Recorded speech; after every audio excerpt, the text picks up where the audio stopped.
He's going to force the kill in the last second. Oh, right to the smoke. Look at him go.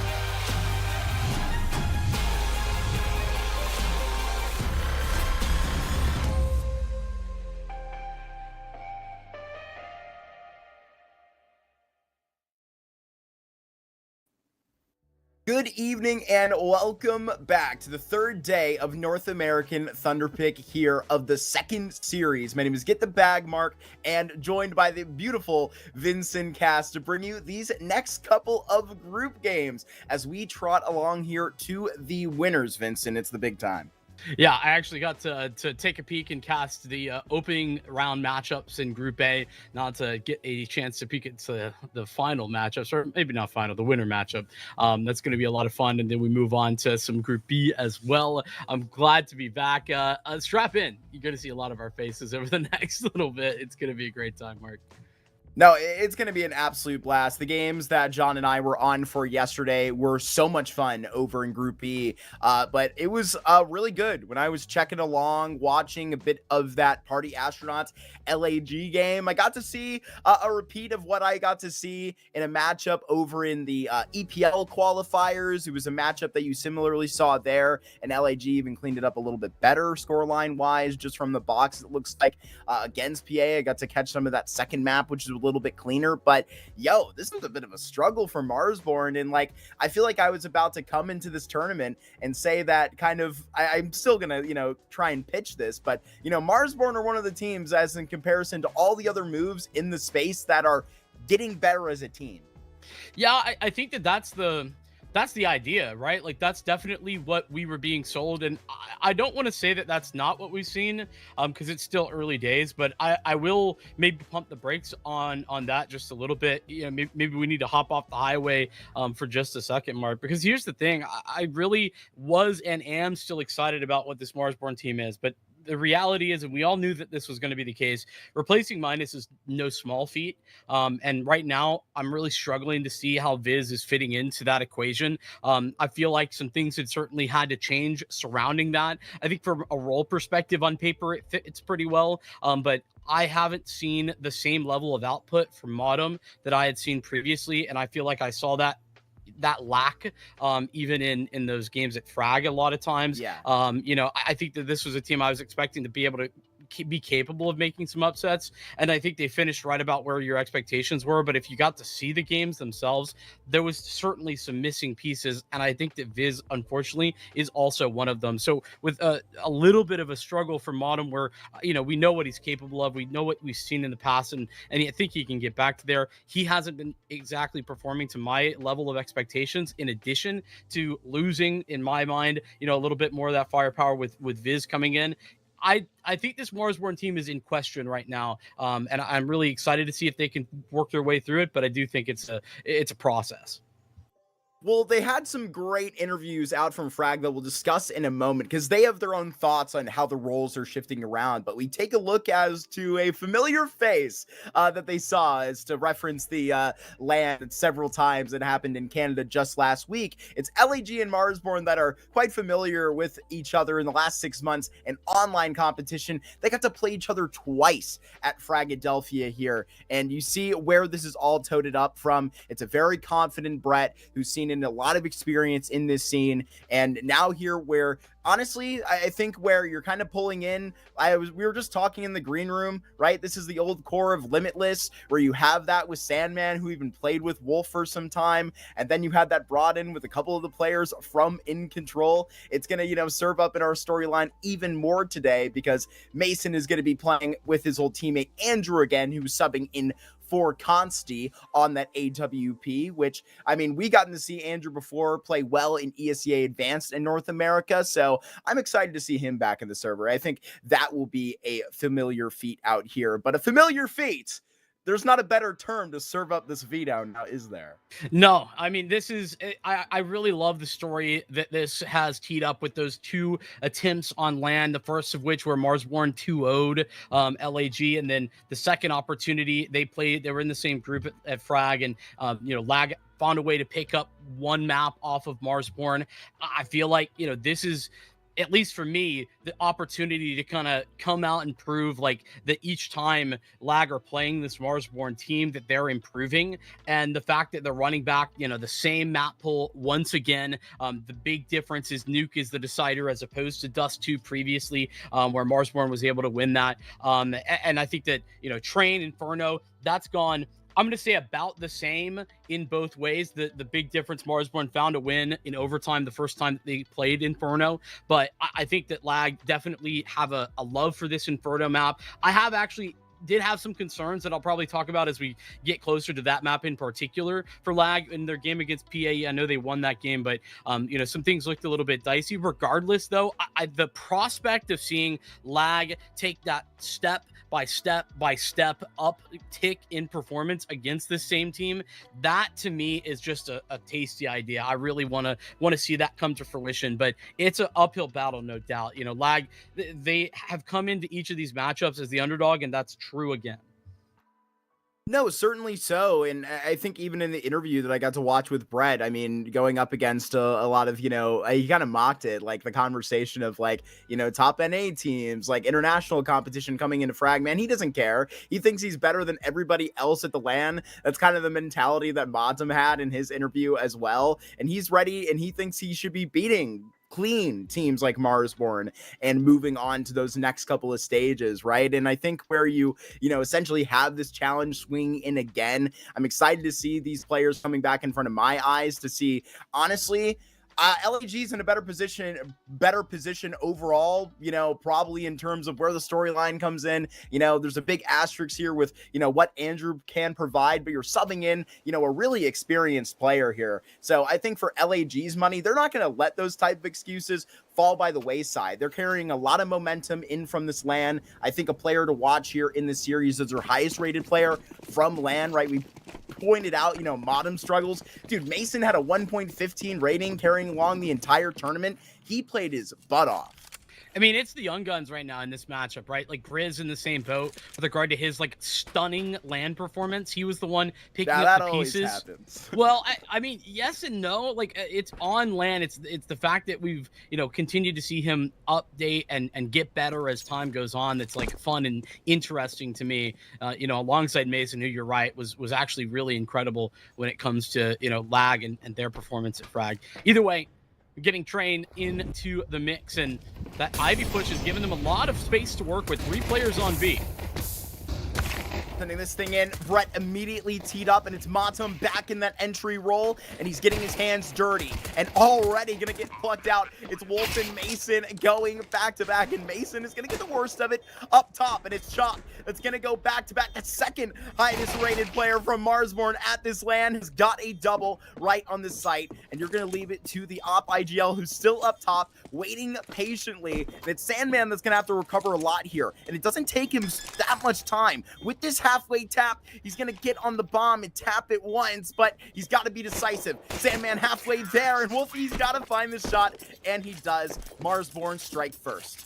I mean, that's some good work, especially considering that Lag actually did a great job in defense. They pick off a couple big frags and make life quite difficult for Marsborne initially as they get onto the bomb site proper. But, it's 2 things, right? We've talked about like a lot of individuals, man, but Wolfie, I think on this map, particularly a criminally underrated guy right now, in my opinion, when I talk to people. And then Chop as what I would consider the ultimate closer for this team. He picks up 2 kills. He's not left in the 1v1 at the end, but it's his 2 kills that enable Wolfie that 1v1 clutch.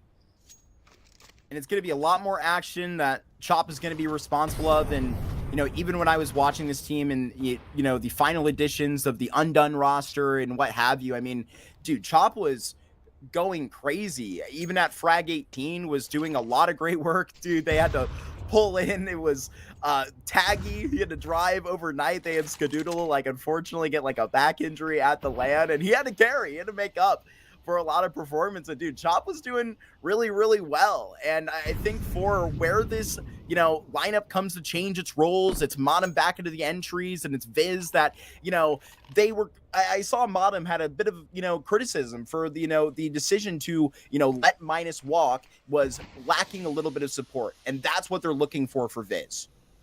Yeah, and I think that, you know, that's something that's in process right now. I think that I've not yet seen the heights that I would like to from Viz on this team, and I think that that's, like I said, in the works. Wolfie gonna grab his, and Mod, I'm gonna investigate towards Decon. Pretty slow burn on this round for Marsborne, but you know what I think is something that they do really well in this T side is be patient. There's no need, no necessity, particularly on a round like this for lag where they're lacking such significant amounts of utility, that if they just wait 30, 45 seconds and then start to prod on those extremities, well, you saw what happened. Lag just not going to have the requisite details or even funding to make sure they have the utility to hold on to those positions. To be honest with you, I have the same praises for Brett's T side that'll be coming around in, 10 rounds time. I think you have two really good callers here in this matchup, and that's really something to look forward to. And, to throw it back to the politics of the roster conversation, like, I agree with you. I don't think there's any question that Viz can play the role desired and can fill those slots. We just need to see it fully be put together. I think, it's actually really funny. Like, the two big lands that Marsborne has attended, it's been like right off the bat of, a couple of months as a team, right to this final against Blue Jays at LAN. They unfortunately lost, right? They just made this change out of the offseason. They're going to the next frag event, right? And they were a bit shaky. And, we have to see if those lines are going to be able to get cleaned up. But, I mean, Viz has a lot of experience. It's just where the question is came kind of always for Viz. How much are they going to be able to put in? Brett, he's speeding it up in the way, and he's got Andrew right beside him. They got their feet wet, but unfortunately they've fallen off of them. Keeping it forward, seems like Wolfie's got a response for Wolf right there in front of the pack. They're doing well, Vinny. Yeah, I mean, this one's an anti-eco, sure, but a little bit of extra cash because it's around 3. They can facilitate a couple of upgrades. That hasn't netted them too much. And Chop now in a power position that, I mean, it's the guarantee on the round already, but it's just a question of if Sandman and Mason can get some exits. Let me speak to Sandman and Mason for a moment, because, I know Mason's your boy, right? So anything you say is under it's under suspect of being a little bit biased. I'll speak with no bias. Hey, is 1.15 at LAN last week? That ain't biased through 9 maps. Well, that's what I was gonna say. I was there. I was watching. He was absolutely legit. I think that watching he's his always been an animal. This guy. Watching his development, getting to see him, even like a year or two ago, I just feel like he's been leveling up his game pretty consistently, and I'm excited about that. I saw that in the first series that Lag played here in Thunderpick North America Series 2. Speak of the devil. Unfortunately, I know there are some storms in the area today. Well, hopefully, they don't affect us. But what I was referring to, I believe I told this story when I was casting LAG the last time. I believe it was during another tier 2 event. It was where Mason actually did prop up. His HLTV history kind of just snaps right into him being on Detonate and immediately getting pulled onto a team with Austin, Pug, Pug, a guy that just left that Davenport project, one of the hottest IGLs in the space at the time, joined with a lot of experience. And it was literally all because with his current main team he showed up to LAN with Cyberstorm at the BTL Arch Series and did really well against teams like X13 that even Andrew played for at that event. I did double check Vincent. I believe he was a part of that iteration that I was referring to in the green room. But I mean, that's how you get noticed, guys. Simply is you got to show up to those events and be able to get that option. And so Mason did get picked up after that. I mean, all you need is a chance. I mean, yeah, and pulling up to other lands, he was at the that Miami was 3 event. years ago. Checking my watch. I was just about to say, Time he was at the Miami event over a year and a half ago. He was farming. He came second, if I'm not mistaken, to Kermie's Novum team, if I'm remembering correctly. So I believe so. Yeah, so it's been a good time. We'll get the guns out and going here for Lag. Andrew's aggressive, and he hits the first. This is a great double setup. Not exactly the greatest of sprays there for Viz, but he will be able to actually take out Mason. Did enough damage. the one tick of the molly's enough. Wolf on the other side here. Got Wolfie on that back end. They're going for this hit immediately. So it's just Wolf having to decide where exactly this gets down. This is a crucial fight because the bomb has just been dropped. And now his utility belt is going to be emptied as well. Gonna cause as much chaos as he can because he's already stirred the pot so well. It's LAG that are seeing Marsborne onto the bomb site, and they are just letting them get all of this real estate because they have been fooled. They are going to be forced out of this, and Viz is caught in the back lines. Only one casualty for LAG. Yeah, and listen, I think that it's one mistake that just makes that round fall out of favor for Marsborne. It's the fact that Wolfie, unfortunately, is the one carrying the bomb in that process. It should be the pack heading down lower because, I mean, as we saw, if Wolfie doesn't win that fight in upper, obviously Wolf, you know, there's no guarantee that he's upper, but, you know, if anything goes wrong and the bomb gets dropped, that's just an irrecoverable position, especially if Wolf can continue to fight, which he does, and continue to win. A great first round. It's an Andrew opening pick. A guy that, you know, we talked up his experience, but haven't seen him for a hot minute. He looks comfy already. Goes Brett, stabs through, has a great headshot onto Wolfie, picking on his opposing IGL early in the process, and, you know, Matum didn't get away clean either, so the man of the match down to 30. It's a 4v5 off the rip. Have we asked him how he feels about that moniker? He chose it. Did he? Okay. Yes, it's his name. Is that actually what it stands for? Yes, he said it in an interview. Oh, okay, I've missed that one in the Yeah, past whenever pal. that happened. Oh, my bad. I may have to get more flack out. This is not a timely rotation out for Mason here, but it don't matter. There is a more LAG members in this zip code, and they are wiping every digit from Marsborne off the board on that a hit. This is vicious in these last two. Yeah, Marsborne a little bit disjointed in that last one, to be fair, but Lag facilitating that. They create those uncomfortable moments for Marsborne by really forcing the issue in T-Con. That's Brett at the tip of the spear. That's something that you're going to see Brett do pretty often on his CT sides, and I think that's part of the reason that I really like his calling, like in general on the CT side. You know, we don't talk a lot about the in-game leader on the CT side because, you know, it's the T side that he's really the director of, but you know, he is often and constantly willing to put himself into the front lines and take some initiative for the CT side of this Lag team. I really like that for Brett, and he does that. He picks up the opening pick, and he actually picks up 3 kills in the round.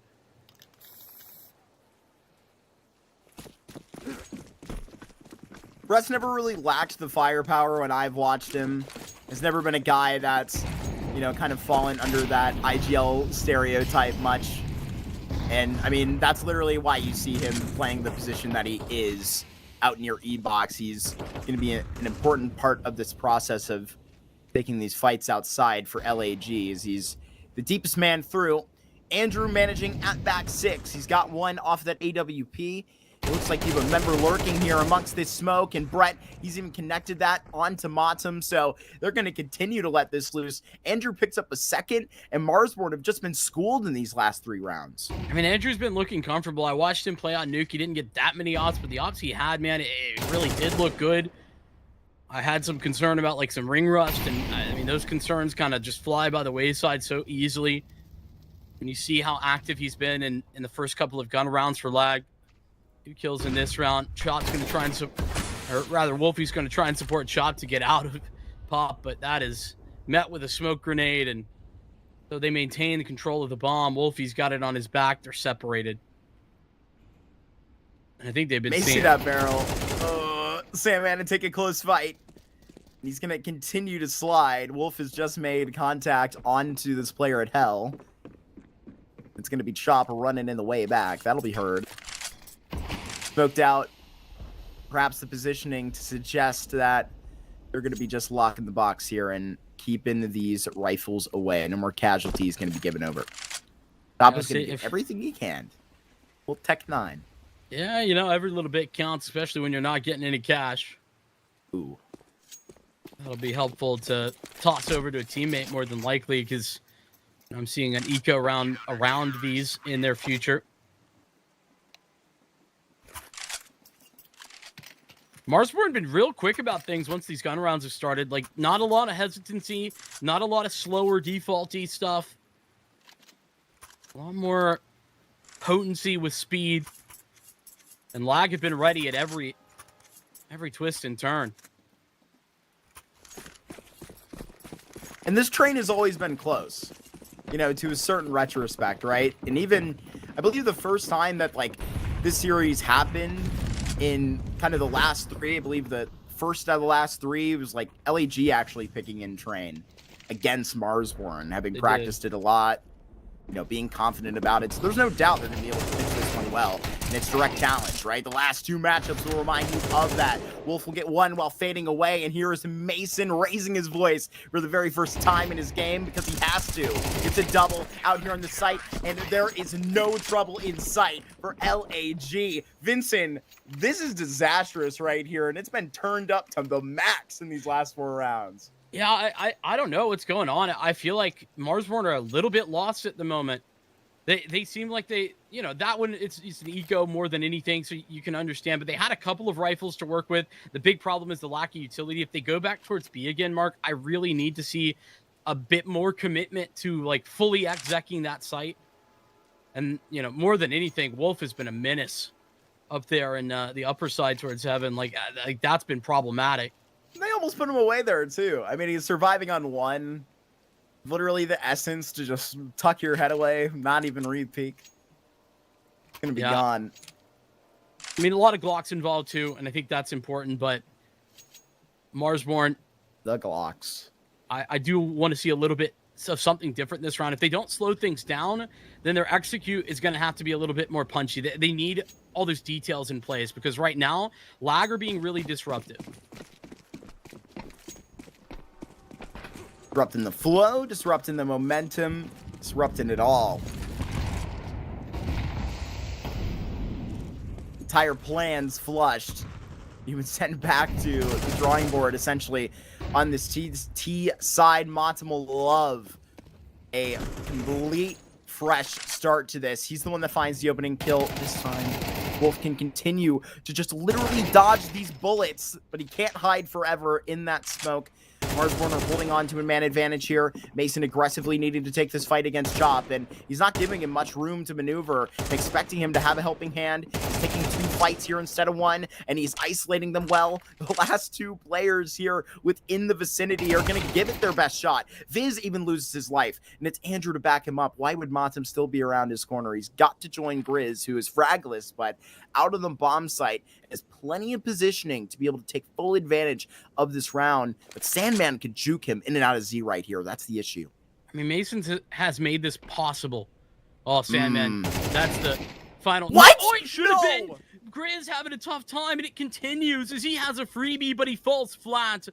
Sandman teed up to take this one all alone. Yeah, both of those final kills go his way. And the Mason and Sandman show, man, that's what I was watching against Party Astronauts just a few days ago.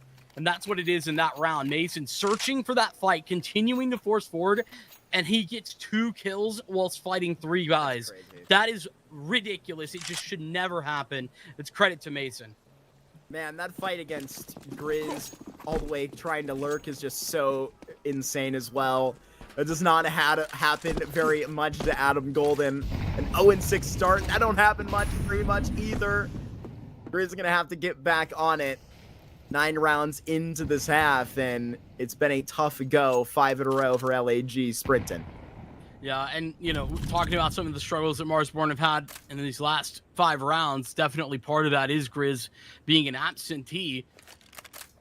We talked about on the pre-show, like, how important of a piece he is. Look at the activity right now. Lag taking 2 players upper. That's a reaction to Wolf seeing, like, a lot of individuals kind of ready for him to take that fight last round.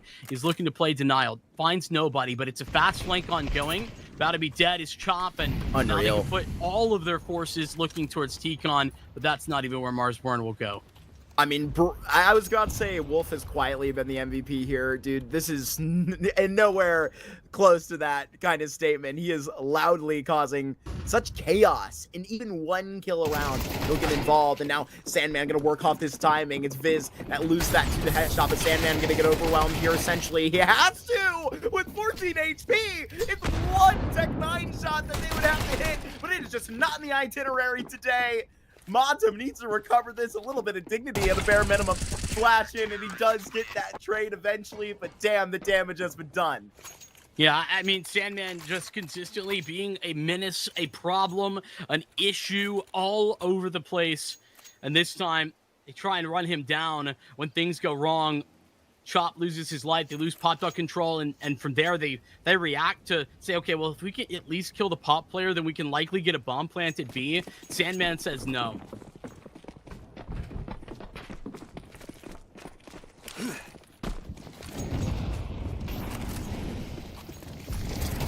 Out quickly to Olaf, and Matum gonna be stuffed. Gonna be feeling some frustration, that feeling a couple rounds in a row now. Marsborne are now going to have to delegate with 2 players out of pop, and Wolfie is just being sent back. LAG are piling it on round after round here. And to be honest with you, in these beginning round fights, it has been no business for Marsborne. They just have to hold on past this utility and see if they can test. Try and keep a little bit out of the pockets if they can. Uncomfortable utility being tossed in the faces, though, of Marsborne. Feels like they want to pop through it.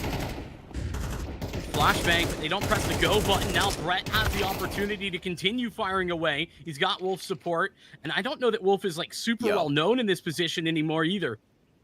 Should see a barrel. Wolf takes full advantage, and right here on the other side will manage. LAG got plot armor right now. Every single time I take the eyes off the screen and see a opportunity for a multi-kill, it is just gone. And they get it every time. LAG got 7 in a row here, and now this is a different precedent on this train. LAG are loving it right now, but in 30 seconds that you will get lucid on the mic, LAG are going to love to try and sit back and wonder how they can keep this going. I mean, I don't even think they need to make any adjustments. They've had good ideas with regard to like early round setups for the CT side. You know, we've seen Andrew aggressive into pop. We've consistently seen Brett taking fights. Wolf is pressed on the extremity up towards the B side as well. Like, there's been a plethora of different things that LAG have done in order to try and make life miserable for Marsborne, and it's been widely successful in trying to do that. Difficulty continues, man. Sometimes there is no better value than the anchor, self-sufficient player like Wolf. In the interview that Brett gave Dust2 US at Fragadelphia last weekend, talking about the move made for Seb, who is one hell of a player, but Wolf has been doing such great work, even when trying to bring back with a chip on his shoulder. We all know the storyline. He was left out of that Blue Jays project, and he wants to make him pay, even if it's showing the entire region. I mean, everybody had their, you know, head scratching moment with regard to that change and with those moves. And I think Wolf has come back and kind of shown that everyone was correct with regard to that reaction. Comes back in and shows them who's boss. Once again, Wolf going to be tested. That's a difficult angle to reswing. Brett on the smoke fade, watched for and removed. Finally, feels like the opening gambit that we've been talking about. You know, Wolf does find Chop, but in the second phase of that attempt, finally Marsborne find a little reprieve. Back up to that site, Wolf was considering the fact that he might have to work alone. Got that rotation back in by Mason. Not going to have to do this all by himself. Now, even trying to get that function back to T-Con. There's 35 and ticking to go here. You have Wolfie, who's walking that up right to pop, Sandman to take this, and now it's all up to Andrew, the sub. He's forced to go at Fox, overwhelmed. It's Grizz with a double, and now Viz in range. Time for an opportunity for Mason in the clutch, and he's already been spotted. Gotta hunt down this bomb planter, and he has no issue doing that. So Mason gotta find a 1v2 here, and both these players, they are tucked, but just trying to get further on the investigation. He has to maximize the silence here to just stay away from Grizz, but it ain't happening. Grizz claws 3 back, and he's got his triple, his first indent into this train, and now they are trotting along. Marsborne may be on this caboose, but they're coming back. They've got this 4th. Yeah, I mean, this is a really important, like, second part of, like, the Marsborne equation that has been missing is Grizz, right? You know, as in that round, like, a bit of a pack rifler, right? Like, you know, if he's missing the mark consistently like he had been, you know, you can see why struggles will start to be created. 5 rounds, very viable. Marsborne off the back of that triple kill from Grizz. Slow things down, at least on the Marsborne side. Lag, keep up their pace as usual by getting forward positioning at A, by playing aggressively. They don't take space the same way. They don't get into Keycon. They aren't in upper. They let them be.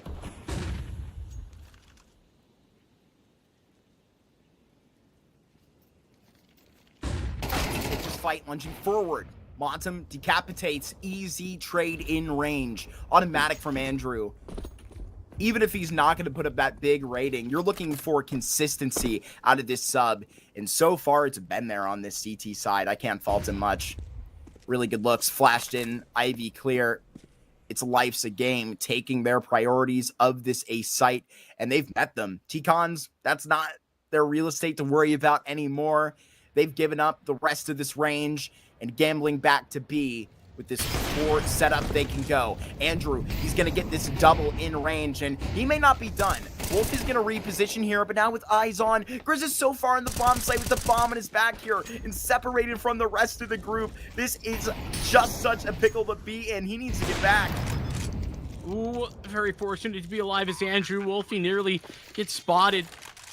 On now, and 1 bit of utility left for the CTs to bring this back in. 4 on 3.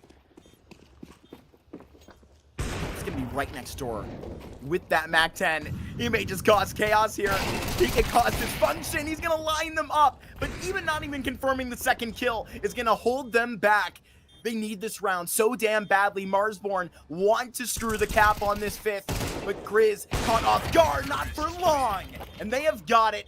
Wolfie, he's packed away this T side. It's not about how you start, it's about how you finish, and Marsborne have 5 at the end of the first half.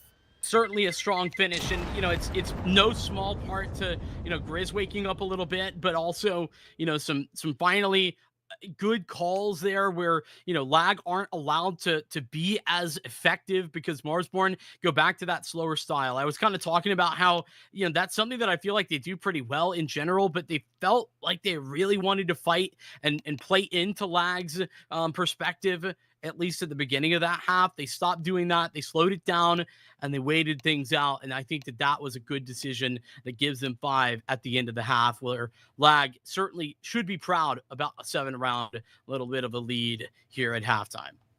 Definitely. And to be honest with you, it's, you know, that turnout that they could, you know, end up grasping the best case scenario of a 7-5 Vinny. But how good are Marsborne feeling right now? I have questions for, you know, where this group is kind of mentality wise, with a lot of frustration recently. I think that they wanted to do much better, you know, than they did at that Fragadelphia event. I think both of these teams can kind of say that themselves, because I think they have high expectations for, you know, where they want to go ahead and achieve. For, you know, many players on this team with similar storylines of having grinded a long time in this region, Vinny. Yeah, no doubt about that one. Now we're to lag lead off here with their T-side pistol. And I know that Marsborne are down, but for me, the pressure is actually on lag because they've set themselves up for success. Now they just need to capitalize. A little bit of a quiet start for some of these Marsborne foes. Opens the door, but Wolfie seeks to shut it closed. A really good opening find here on Sandman, who was just trying to dip his toes in, test the waters today. Knows that they're chopping down below. Andrew gonna have his hands full here with 3 players just on the other side of this, and now you're gonna have to wait for the lurk to get ahead and get this done. Brett has 1 headshot fading away, but he's gonna have a very valuable life here and a very hard time trying to actually get back with the rest of the squad. I mean, if he goes down, the round's over. Marsborne has a pistol. Yeah, I mean, the fact that he has the bomb there is the nail in the coffin. The problem is that it's not like a mistake from his part. He kind of needs to get activated. The hope is that he can get 1 more kill. But when things go so, tragically wrong at the very beginning, not a lot Don't of keep pushing options. him, Mason. Stop that. He had a really good clutch attempt that sort of ended the streak of rounds there for LAG. And a guy that's damn hungry for these shots is going to get the best opportunity and cash out on the rim. This is not a bag that Marsborne need to be fumbling, yet it slipped out of their hands due to Money Mason cashing out. I mean, it's him, yes, but it's Marsborne. Just a tragic scene, affairs happening there where they missed so many shots onto Mason. They had ample opportunity.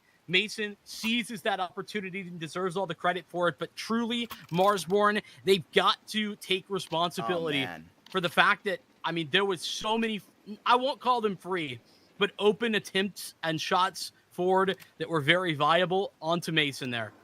And they were set up perfectly. That was not a mistake. That was a whiff that gives Mason that chance to clutch, and he does pull it off. Magical from Mason.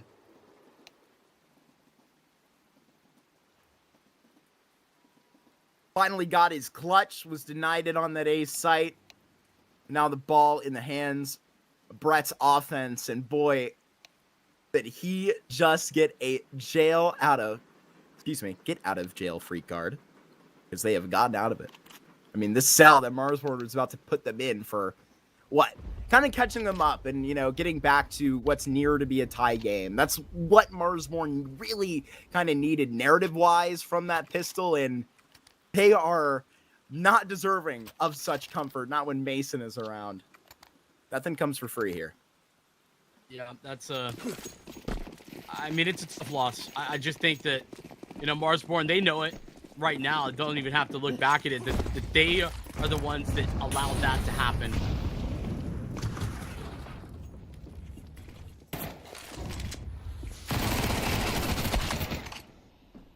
Connect with that MAC-10, only for the single. Sandman goes down before his life is immediately erased again, right off the bat of this T side. Similar role he's going to be playing to what Matum was doing in this first half. Especially with that audio cue, things are pretty clear right now about what's going down. See how fast Viz can get on the scene. He's in Z. Top on this other end. Put out. Clean. Turf. Out in a 9 for LAG. And you're saving these guns away. You're trying to get any sort of success out of this as you can. And if it's just saving along, then count your lucky stars, Marsborne. This is not going the way you want it to. I was talking about how Marsborne had taken. It was a 13-11 versus Might, right? Yes, it was close. They barely pulled that one about off. that. It was quite a watch, I heard. I think the takeaway from Marsborne in that game for me was that it was a little bit of an ugly win. So, yeah. When grip gel strikes. Yeah, and, the problem is that I don't even feel like we saw, like, the best version of Might necessarily.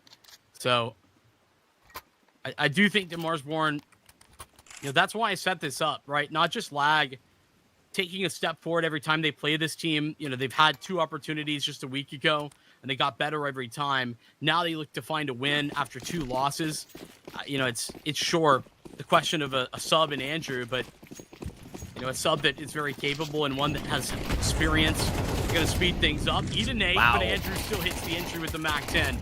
USP, not the weapon he would like to be wielding in that moment. Guys, I'll do whatever you tell me. Put a MAC-10, put an op in my hands, and I'll make it happen. A P250 and chop. Go ahead on the board and get 2. Gonna continue to just try and make this thing a little less hot. They have cooled this A site off, even if it only came down to 2 players. Almost was down to 1. Wolf had literally 1 health. Man. I think that one was kind of set up to be a freebie, and then Lag ran into some roadblocks, namely Chop with his 5-7, but they shrug it off. Able to put the final touches on that one. Anti-eco victory. Kind of looks like the same setup, but a slightly off timing for it. Comes the util. Biz gonna get clocked out immediately. Motsum gonna be right next door to E-Box, and he's gonna need to net Biz's kills, and his included as well. He's gonna have to live for 2 of these bodies, and Wolfie, he's gonna help him with the bar, but can he go ahead and reach for a second? Mason might have to be on for a third, but it's cut off by Chop and Grizz in coordination. That's a result that you needed to see probably a little bit earlier, but it's damn good looking now. Yeah, it's that T side that Modem has kind of struggled with that I've been talking about when we're, really laser focusing on some of the struggles that I feel like I've talked about for Marsborne. The CT side, that's generally not been the case. I haven't looked at the stats, but I'd wager they back me up on that one. And that's the multi-frag potential that Modem brings to the table, that, his experience is so highly sought after for so long here in North America. I don't think people really talk about that enough, him and Wolfie's experience, but we can get back to that in a moment. Chop here, as an anchor here, is having to work a whole hell of a lot back to his squad, but, LAG have been just so good in terms of that spacing, in terms of just going ahead and chasing down that trade every time. It's consistent. Sandman's on a very late lurk at the moment, still at A. Meanwhile, the rest of Marsborne are sprinting through spawn. They're going to get there first. Sandman's recognized this, and he sped himself up. He's going to be in Z, but nobody's there. It's a matter of timing. Got to go for this, and at the back of it, you have 2 flashes on Wolf, who's now setting this loose. What a connection by Grizz here, but they're not out of the mud yet. You still have to find a couple more names, and there is 2 taken out of it. Viz considering to hop on the bomb now, and a gamble that does not pay off. Robin tries the same damn thing. Fooled twice once. It is not going to happen. Brett swiped off, and you are not fooling LAG today.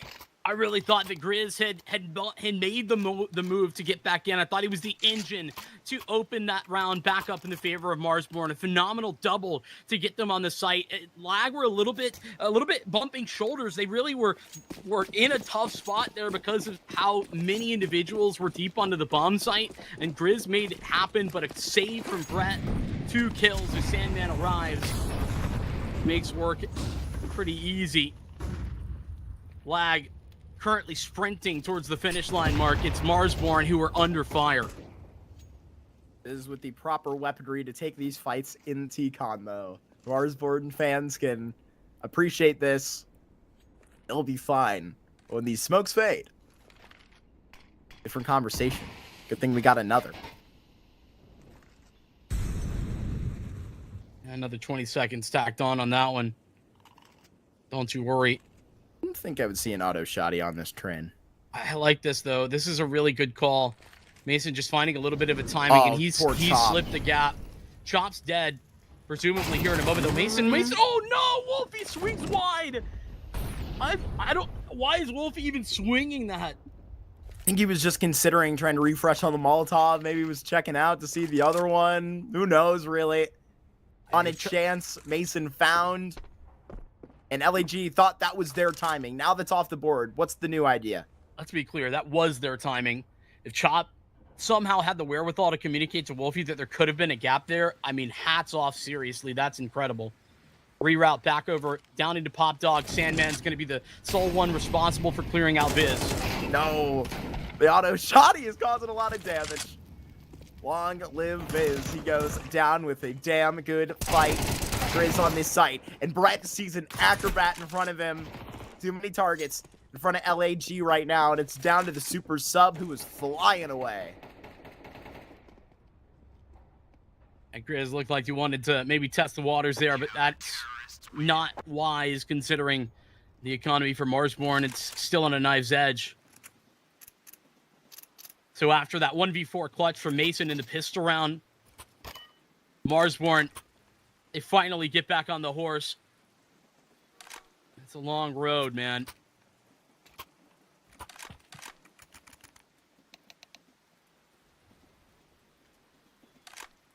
Oreo that's going to get on the mic here for 30 seconds to go. And this is a coach that's, I mean, followed the process of this squad, was with Sandman and this version of the team when they were on Limitless before. Obviously, we talked about the combination of these cores and, you know, how that is, you know, changed across time. He's still rocking with this group, and I think that experience matters a lot for stepping in moments like this late in the game. Yeah, I think it's important to keep in mind that, you know, even though we've seen the vast majority of these rounds go Lag's way, you know, a round loss followed by a win, followed by another loss. That's what's devastated this T-side economy. They've bought in, and they've gotten one rifle. That's Andrew's op. Some utility to facilitate this, but to be honest with you, they're kind of putting it all in Andrew's hands with this setup towards Ivy. Gonna get him boosted, a run boost it looks like, and that's exactly what it is. Problem is, with this all-in maneuver, that smoke's a real tough pill to swallow.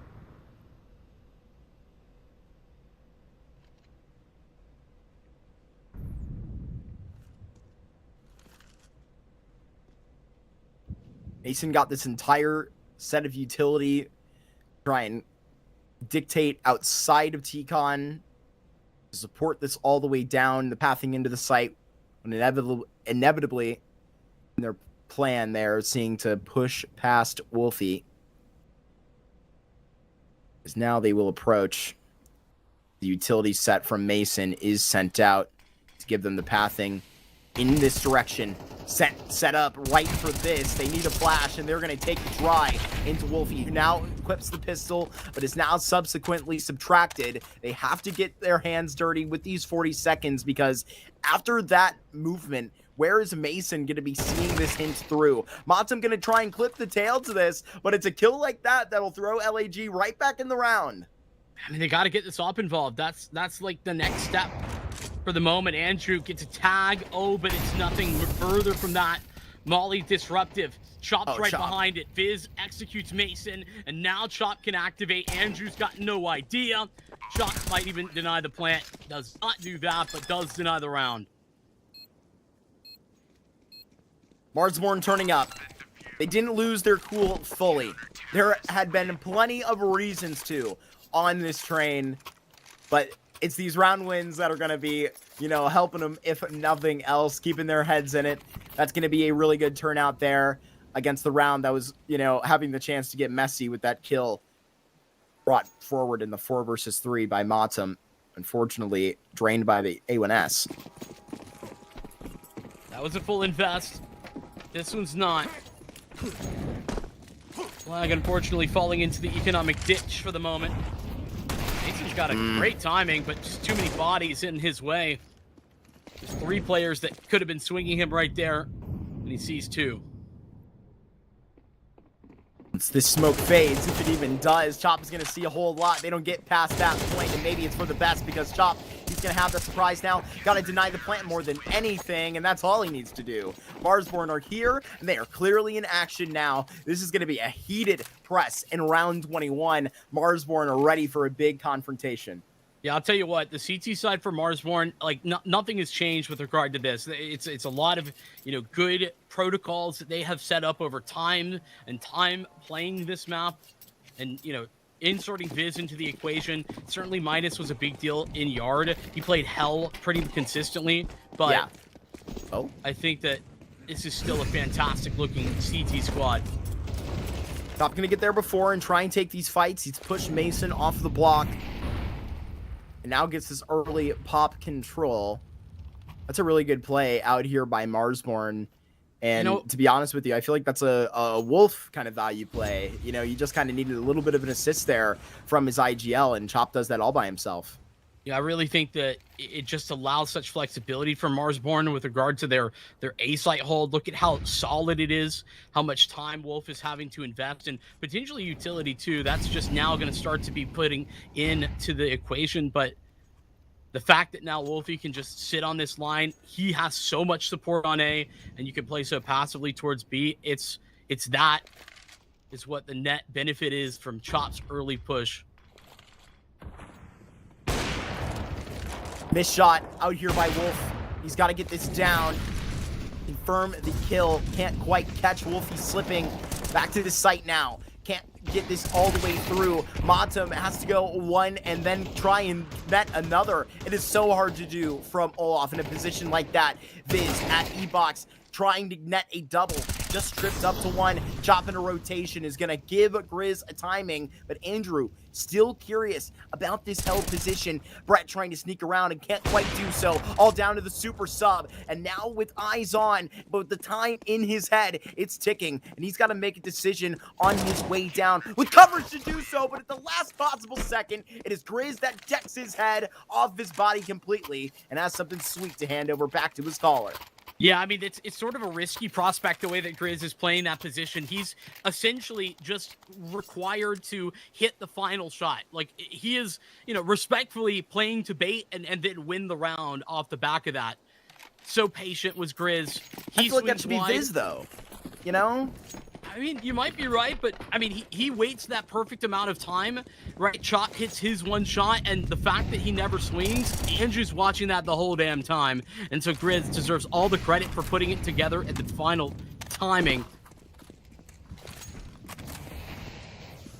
Seemed like a B-rush right off that bat, but sort of was a bunt. They are slowed down, and right now they are just chasing this out into the field. Wolfie with no foul, and he's even picked up a gun. Do not give this man even opportunity. Grizz, he swept up these full of kills to finish out these last two rounds. Finally, back to a tied game, 11-all on this train. LAG need a response, need a big call out of Brett right now.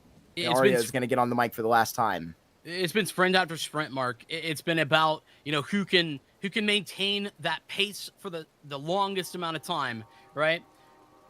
4 out of 5 rounds to start this half go Lag's way. Now Marsborne from 11-7 in Lag's favor. They sprint for 4 themselves. The question is, can Lag find the exact right call to dial up? Amongst those 4 rounds, 2 of them have been ecos. They have been in a tough spot economically. Now with the loss bonus on their side, they can get investments more consistently.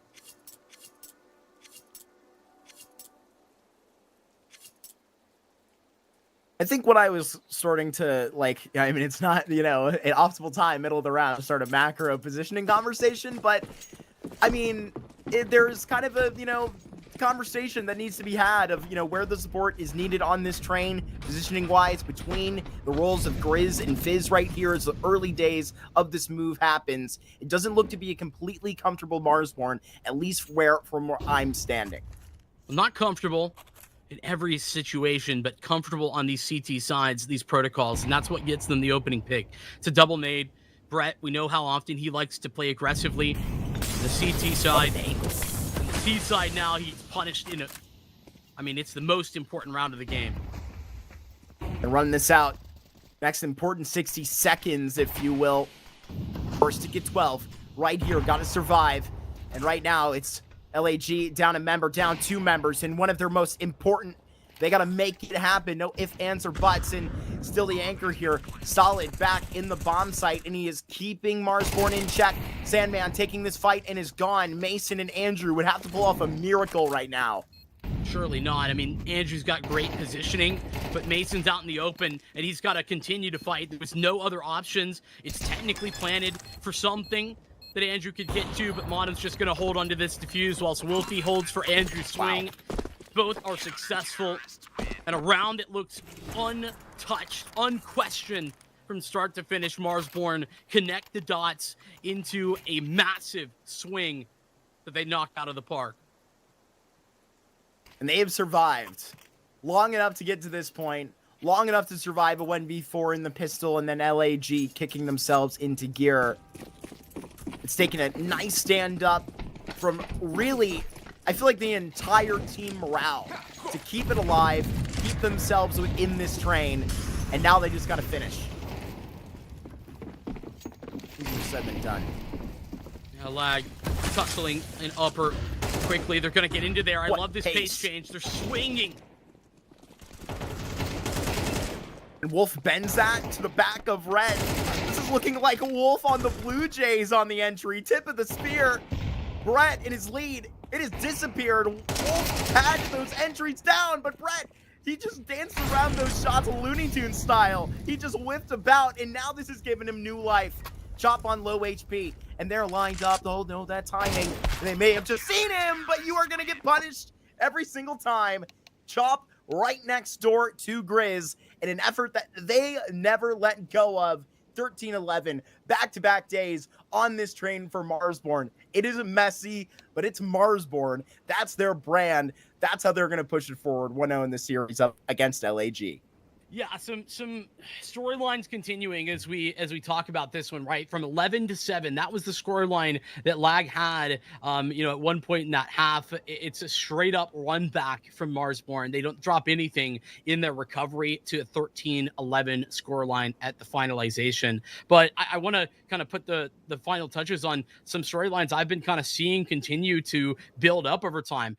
For me, I actually think Lag's T side was a little bit questionable. Even on that Inferno that they won, their nuke looked really good, but their Inferno, their T side, they won their T side, and I still felt like it was kind of iffy. I feel like I got the same type of vibes, and I don't think I can point directly to like all the issues right now. I'd have to look a little bit deeper, but for me, it's like the closes of some of these rounds are in question for Lag at the moment on the T side. And I don't know who to point the finger at, but I do know that it's a problem that now seems to rear its head a couple of times. And let's be very frank, Mark, if it weren't for Mason's 1v4 on that pistol round, which I want to say Mason deserves a lot of credit for, but Marsborne really left the door open for him. If that doesn't happen, I really don't know how Lag look in this half, because they're looking good predicated on that strong start.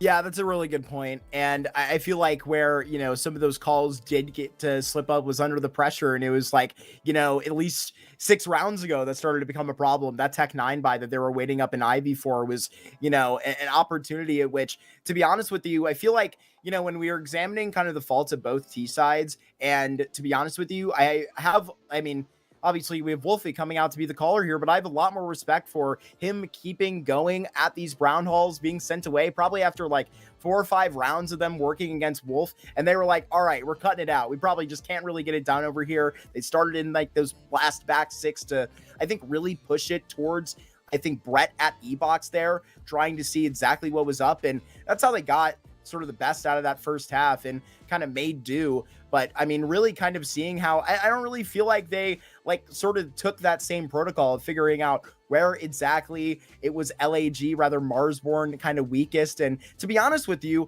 Chop was not having the game that Wolf was having as an anchor. Those early B hits were working too well, and I don't know why they went away from them.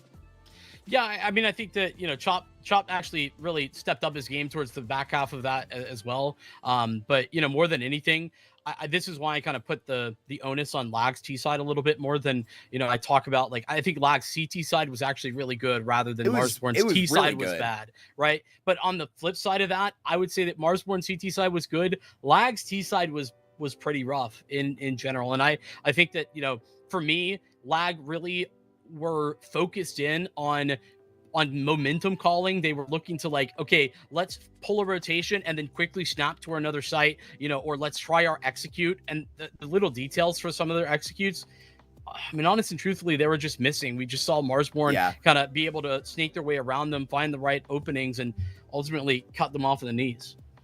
Yeah, and I remember kind of speaking there in that final round when we were seeing Wolf get in, dart up at the entries and do even really, really well there. I feel like we were kind of missing that initiative from Sandman and Mason at that back 6, carrying on as an entry duo. If it wasn't Sandman kind of I think getting kind of essentially wiped off the board in the first 45 seconds, as is essentially his job on train to go ahead and, find out that info. There just didn't seem to be that back flavor of that, seeing what else he can kind of, carry on with that, because the lurks were real well, but it's wondering what plays are going to be served up to give players like that opportunity.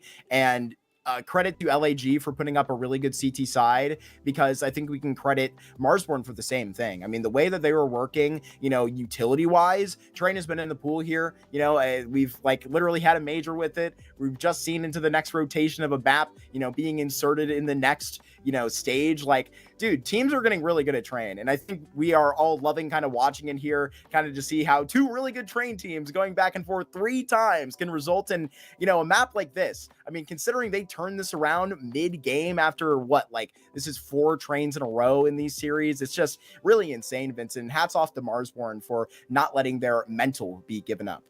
Yeah, they were able to work their way out of a tough situation, especially that 11-7 scoreline in particular. That's where it felt like things were starting to fall apart, and Marsborne found a way to right the ship, and credit is there for that one. It looks to me like you probably don't need to hit the panic buttons yet if you're a lag fan. We got their pick, Inferno, coming up next. That's going to be after this break.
Welcome back, everybody. We got an Inferno, and we got a chance for LAG to go ahead and put up theirs. We thought they would over on that train. The Marsborne, like themselves, a 13-11 style. They got 2 wins to show it.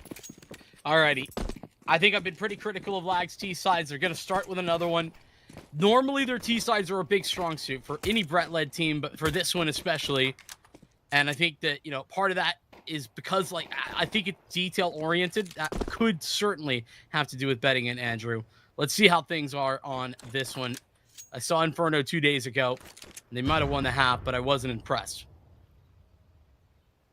And with the ball in their hands immediately, like you said, those problems on the T side, they're thrown right back into the spotlight. They're going to have to go ahead and win a pistol round without Mason, ripping up a 1v4 right here. So they do hit this bracket, and it will be a crawl all the way down. It's going to be the wrap design. So you got to take these fights and actually sort of do it in a confident fashion to try and convince. It's Wolf that will get one on the crawl, but there's just no backbone to this. So the B site has been leaded out without the function. There has to be a second breath here, and Wolf has got a second shot. There is literally so much attention being brought to this one player. This is why they brought Wolf onto this roster in the first place, is all of his experience and all of his nuance in spots like that has bought so much time, and a quarter has already been ticked off of this bomb. Sandman, rather, taking these fights against Wolfie, can't quite check in. Round his corner, Mason will just deck 2. He's going to need to get a third or just hold of his on the course with the full stick. He sees the hip, and he takes the head off of the body. Turns out they do need Mason to get it done for him, just not in that flashy fashion, but it's stylish anyhow. Yeah, I mean, it's technically maybe even a 1v2 in that moment, but certainly a 1v1 at the end there. Yeah, Wolf does so much work. I really don't know how he's alive for so long.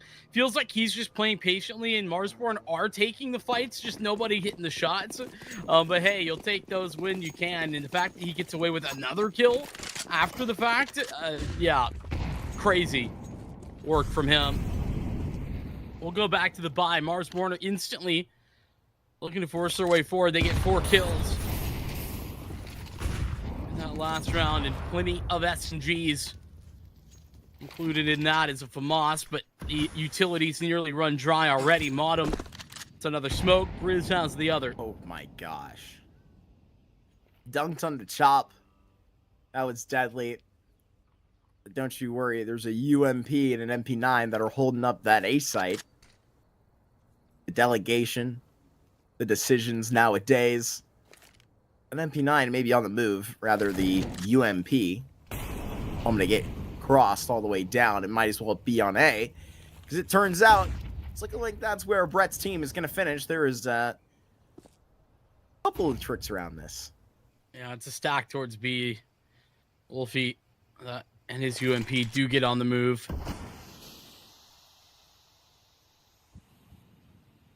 Might end up being a full wrap on this one.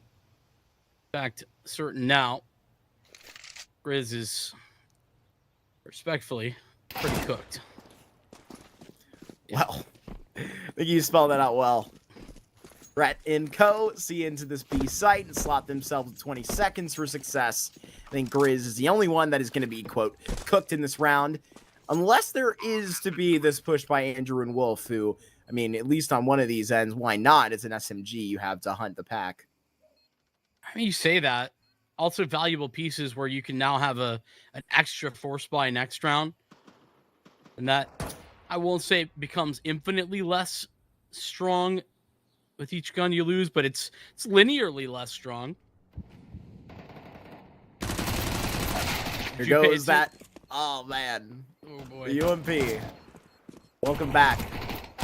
Taken out of the, what are they called in Fortnite? Like, they vault the double pump, then they bring it back. That's what's happened to the UMP. It's been unvaulted. I have no idea. I've not played Fortnite in probably 6 years. Yeah, shut up. You're like 300 years old, I bet, too. Yeah. Never forget. That's right. Come on, man. Never forget when I won that Battle Royale that one time. I don't remember a season that. to pro myself. Yeah, okay. You don't remember that? Tell me when you win like Weird. an Apex game or something, Weird. like a real game. Ah, that's way too hard. Way too hard for me. Yeah. That's what I thought. So, I mean, you know, talking about the outcomes and like, why not kind of look for this? Why go for such an aggressive fight? Well, lag, they take all the guns away, and now instead of like a second force spy with a stacked sight, now they have 5 USPs and 1 flash. That is the difference. It's pretty stark contrast. Oh well. LAG will find themselves a Queen Bee site. And old Brett will get his turn at finding a couple of ecos. Give the IGL a couple of kills, he will take them. Brett always willing to get his hands dirty. Saw him playing E-Box over on that train. Has a whole lot of responsibility on this squad. Other than the calling, he leads from the front of the pack, a full house between him and one of his sharpest tools in the shed, Sandman. We were talking about how he was quite effective as an entry at the beginning of that T-sided train and then kind of fell off. He's gonna shine in well to that round, but now we can start judging. Here come the gun rounds. Now Marsborne is gonna hopefully rip on the board sometime soon. LAG has been all over the start of this game. I'll tell you, Sandman was crucial to the victory against Party Astronauts on the T side of Inferno a couple days ago. That was the opening matchup here in Group A. Let's see what the CT side first gun round has on offer. Nothing crazy right now. Instantly 3 stacked towards B. But normally when you see 3 stacked towards B, it's going to be a aggressive stance early. It's this time that they throw retake utility after the 10-15 second mark. And it's sort of action off the back of that. They get top banana once again. Grizz reads this well. Line right off the page, and Andrew on the other side. But does Grizz dare go for a second? Holy hell, this is scary. Brett finds a double, and LAG just continue to chain these together. We were talking about how their trades were so good on train. Here goes Sandman in a rare lurk spot. And he's got to hold down this line, does a whole hell of a lot of damage, and basically forces them to save. Yeah, even with all that utility that Marsborne currently have, Chop with near a full belt, Monom's got a smoke and a molly, but none of that is going to matter if they can't break their way through that smoke to begin with. And with 8 health, 45 for Chop, who's healthier, it's just not viable. I want to run your mind back to the start of this round where Grizz actually finds a freebie onto lag. I mean, that is crazy. That's the start, right? And then Brett finds a way to get himself onto this site. Those entries, despite Grizz's heroics early into this round, put down. A fantastic recovery from lag on what was a shaky start. Like I said, Marsborne train's been their go-to. Inferno, lag have that same moniker for this map.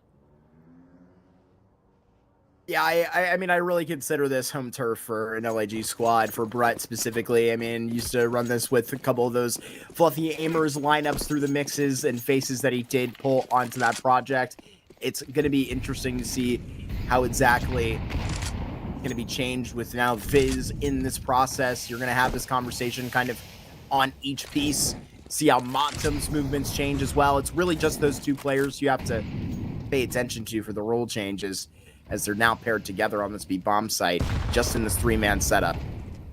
Gotta keep your eyes out for that nade these days. Chop eating it again.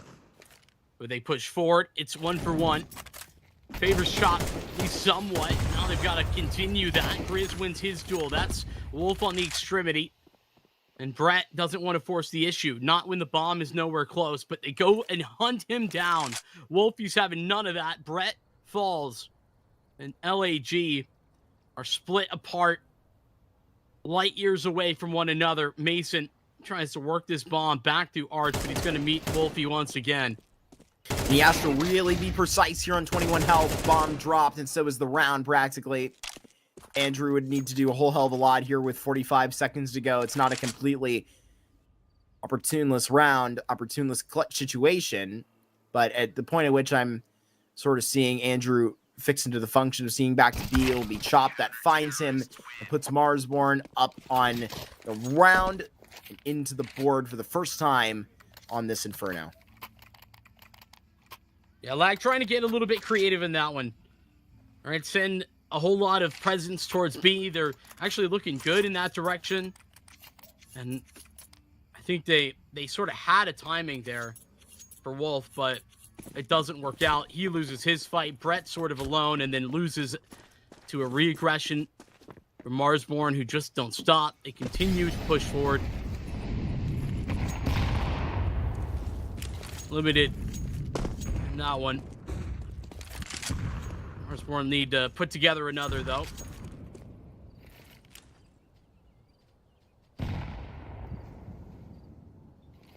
Sandman lines up a flash, and now they send this in ready to go. Brackets is taken. The rest of Marsborne is behind a certain line, and Andrew finds this one. Blind, that's impressive. It's now Grizz and Wolfie in this site. Back to back, they're going to have to survive on this island together. And right here at default, it's at least one good for Wolfie, but now Grizz all left alone. How does he get this done? It's a second swift headshot, but now he's got backup. Where has Sandman gotten off to? Split between Montum and Grizz, and for now, Sandman, who pitched up these flashes back to the pack, needing to try and just loosen the ropes here for LAG. It could be 2 in a row for Marsborne, and they just dot the line right where it is. They send LAG packing out of that A site 2 times in a row. I think it could have been a mistake for Viz to stick around as long as he does. Gives Andrew the capability of a refrag. That being said, everyone stands tall for their one for Marsborne. That's a strong setup for them on the A bomb site, with Grizz sitting ready and waiting alongside of Modem. A good setup. Modem gets his, and Grizz stays alive forever. Good work to find a second. That is a critical piece to this Marsborne CT side. When you're talking about the map of Inferno, Grizz so powerful in this A position.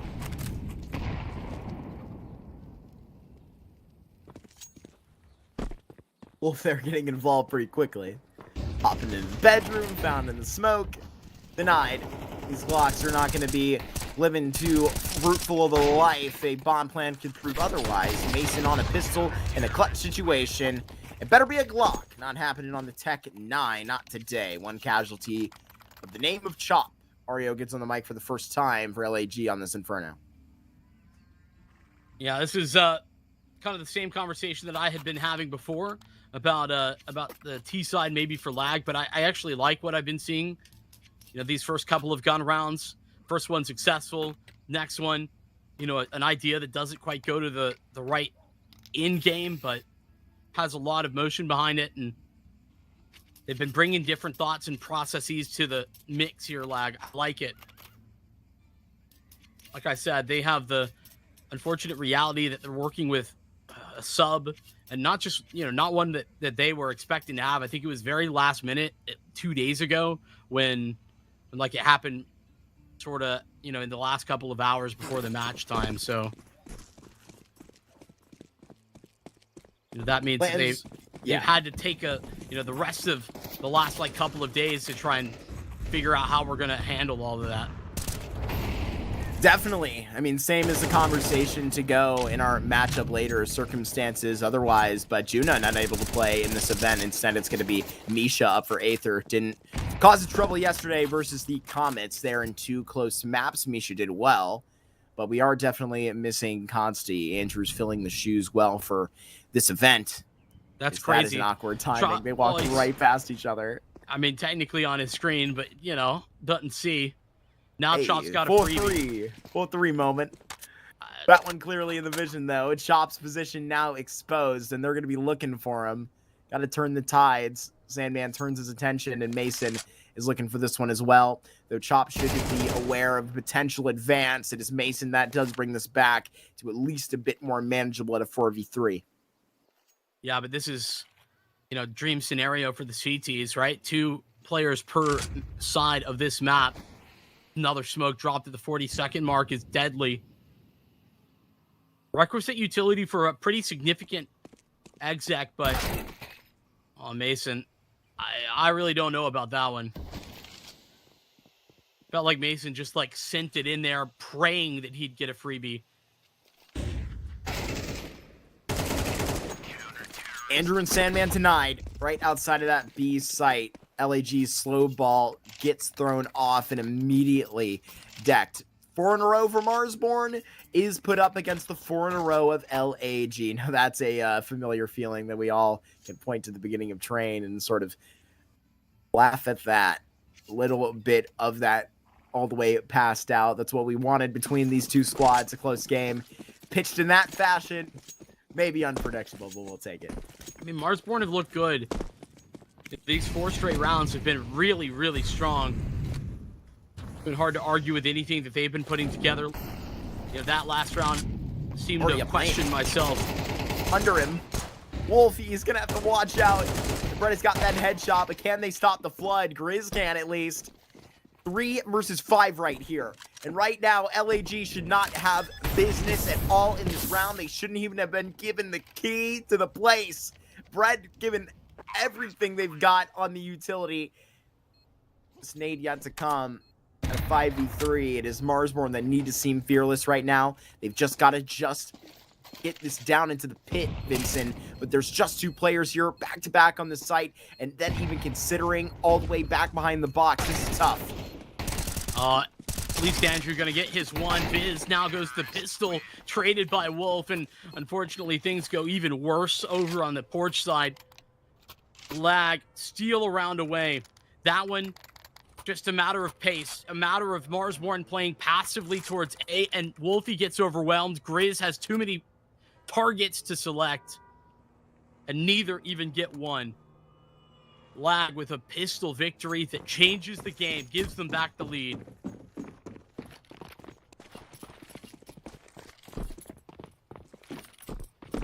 They still haven't been able to really, I mean, fulfill a full gun round since that streak gotten off. And the ones in the streak by Marsborne were not close, right? So still needing to kind of re-examine how far they have throttled on this Inferno. Round 10 is going to be a better place to sit with the 5th rather than not. But still needing to provide a little bit more on this T side. At least Brett going to be boosted up silently into the apartments. And the rest of the crew is going to join him back with 1:15 to at least grab brackets and go. A little slowdown. Bracket not fully held by the CTs right now. This Molotov pretty crucial as Viz pulled back by it. And they were there to fight. Marsborne usually are so hot pressed off. This is more of a natural posture, though. They're going to be just dawning into the back of the bomb site with Fizz quite low. LAG has taken all of this brackets control. They are trying to take this patiently and meet the next step. Look at this smoke going to be just tattered down. And Wolfie has got that onto Brett, refreshed on the Molotov, and now things are going to be going badly for LAG. They've got to take advantage of these timings, whether they like it or not. And Wolf is trying to engineer this. Andrew can't quite make the kill happen, and now it is slipping out from under them. They have the positioning to take this all out and potentially 2 in a row. Battered off of it, but they are still bruised. It is Marsborne that have really turned into a different gear in these last 7 rounds. They have won a very good portion of them, all the way getting down. The ones that LAG have won are all the way through them busting out with pistols. This is a really good first half turning out for Marsborne. We'll see if they can finish in that same fashion. I think that Lag had a timing there. They really had a good opportunity, but they paused, they waited it out, and by the time they pressed the go button, Marsborne had so much defense set up and settled on the B bomb, or on the A bomb site, excuse me. They timed themselves out to a certain degree. Lag. Nasty nade.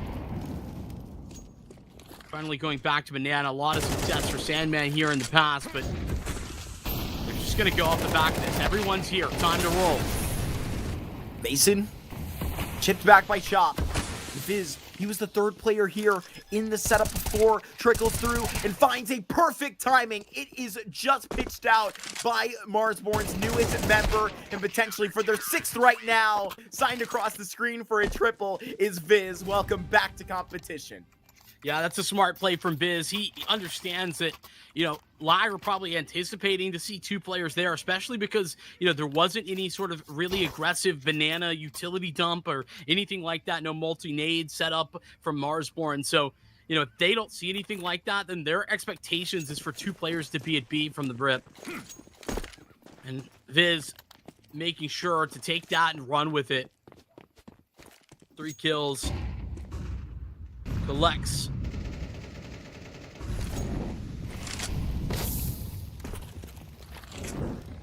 Bottom exchange cycled. Might need to bring Viz over, and he is sprinting it all the way across. That was audible on his end. Rest of LAG are here to go. Mason in the perfect health to try and go for an entry, but he's at the back of the pack, and now in similar standing is Sandman, and so they have got to deal all the way up, and with this press with no response, they may just expect this to be empty at this moment. Mason, he's caught lacking.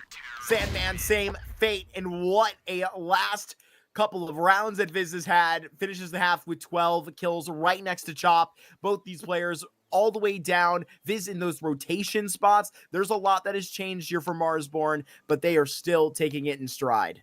Yeah, I mean, another good recovery, right? Like, it feels like that's the conversation surrounding Marsborne all series long at the moment. You know, they don't necessarily have the greatest of beginnings, but their recoveries have certainly been something to be impressed by. And, you know, a quick check-in about Lag's T-sides. I feel like I've been, you know, maybe overly critical to a certain degree, considering that, you know, they're still having some success, but this is another one of those T-sides where, you know, it's 5-7. I don't think that's bad per se, but it's under the bar that I typically would expect from this team. And in addition to that, it really felt like they ran out of steam. It was a lot of faster plays. You know, the outside of those opening 4, the only round that Lag gets is that straight up sprint up porch side, and they catch up Wolfie and Grizz. It's Tech 9s that give Lag their, you know, only other round outside of the pistol and the follow-ups. No, certainly. I think you can even point to the best of that right off the rip. I really like the pistol round call and, you know, how they held on to it. It was a really good rhythm off the bat. Lucky for them, they were playing really damn good on that CT side over on Train, but I think this is a lot different up a feet. Gonna see how it does come through. Most important ingredient to this is Mason in the pistol, and he's got the opening frag. I mean, this is classic Mason. I mean, we've been talking about him as a, you know, mover and shaker for this Lag team. Does it again right here. Dinked up, though. Probably going to have to give up a little bit more. And that's actually a little bit unfortunate because that dink and them fighting back for Banana has pulled a third man over here for Lag. They now have 3 players staffed at the B bomb site. And I said unfortunate because I thought maybe this was shaping up to be A. That's not the case. Okay. Right back and forth. This is going to be the finish for Marsborne here on B. Wolfie with just 1 smoke and flash. With all this positioning, 48 to potentially reconsider, they do, leaving B, and potentially Wolfie to just keep them here with the utility set. The important part is Brett, the rotator, and he's going to be right here. Arms left in the hands of Andrew and Wolf. Those should be more than good enough. That smoke, it keeps all 3 at B. So, like you said, all into Andrew. That not enough. It's not even close. It's not near what was required. Lag busted. And now Marsborne have 4 survivors on the A-bomb site post-plant. We're left around for this. I've seen Sandman hit some really special stuff here on the P2K, but Mason has literally just stayed at B here. It's not going to happen. It's going to be a Marsborne 8th round right now, and for how consistent LAG have been on the pistols, just in the terms of a superstar standing up with a big play. That's not a recipe that you can actually run for as long as you may think, even as we may consider the pistol rounds to be inconsistent for, you know, opportunities like a player like Mason to take full advantage of those stints. It won't happen every time. Yeah, I'm really impressed with Wolfie's call in this round. I don't know how he found it. Like even kind of looking from the top down perspective, I don't know what information was kind of clear, but you know, other than the retake utility and the push forward at the top of Banana that Lag did when they got the 3rd player back over onto the B site, but they found the cancel on that B attack. Wolfie throws in the utility, keeps all 3 there, and Lag get devastated on the A bomb site. Marsborne, that's a great rotation that they pull out, considering they had no map control. Bottom connects with Sandman immediately. And the buyback by LAG. star-studded 5-7s. Let's see if they can make the difference. Right here, already very active in brackets. He wants to take a bold fight out here, and it's the shadow not seen by Viz, but eyes on by the rest of the apartments players. They know something is moving around here for LAG in their brackets. It's prime setup for lag, no doubt, but they're actually going to force their way back in. Oh, aggressive chop with a fantastic trade. That a requirement. Molly's going to slow things down. That actually makes life quite complicated now for Viz, who thankfully gets his one, but still allows for Chop to recollect the bomb. They got to get moving. The B site, they know, unattended. And Andrew will look to recover. I thought there was an AK down here, but I guess Chop maybe threw it out or collected it. Left him nothing. Hey, they just have to. It ain't nothing. I honestly agree now in the world of the MP9 being old duty. To be just plain and honest with you. Not working for me. I'll tell you that right now. I actually think I got better with it. What does that say about you? I think it says a lot more about you than it does about me, but... All right. Fair you know, you can't jump and sprint and... I'm an acrobatic player, man. You are. Much like I am in real life, you know? I've heard very athletic, very quick. That's what they say. Very strong. Very intelligent as well. Now I'm just blowing smoke up my own. You really are. I was going to let you have it. I'll just give you the floor. Marsborne certainly putting lag on the floor right now. Pissed around theirs. Great call from Wolfie to pull that one back. Looked like a tough task was up ahead of them with the 3 stack on B on that pistol. And a careful second round that nets basically nothing.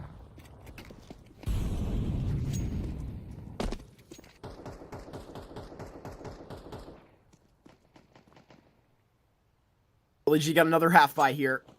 We'll see if it goes a little bit better than what they invested with on those pistols, but you know, it's, you know, the state of the economy being at this point right here with, you know, their gun round that's likely going to, you know, come at 10 rounds here from Marsborne. That's just going to be a very daunting feeling right here.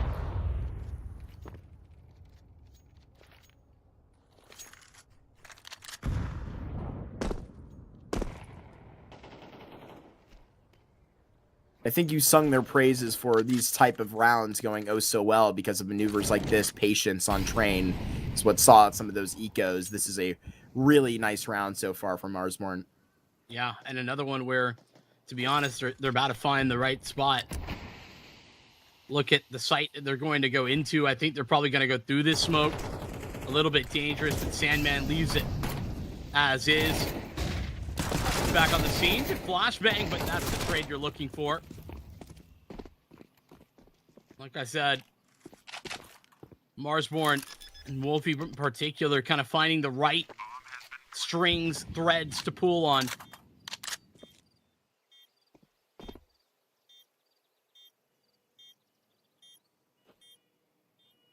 No thread will be pulled again. Just Modem and Sandman that'll sit away. LAG keep it clean, but just try and clog up this one exit right back down Banana.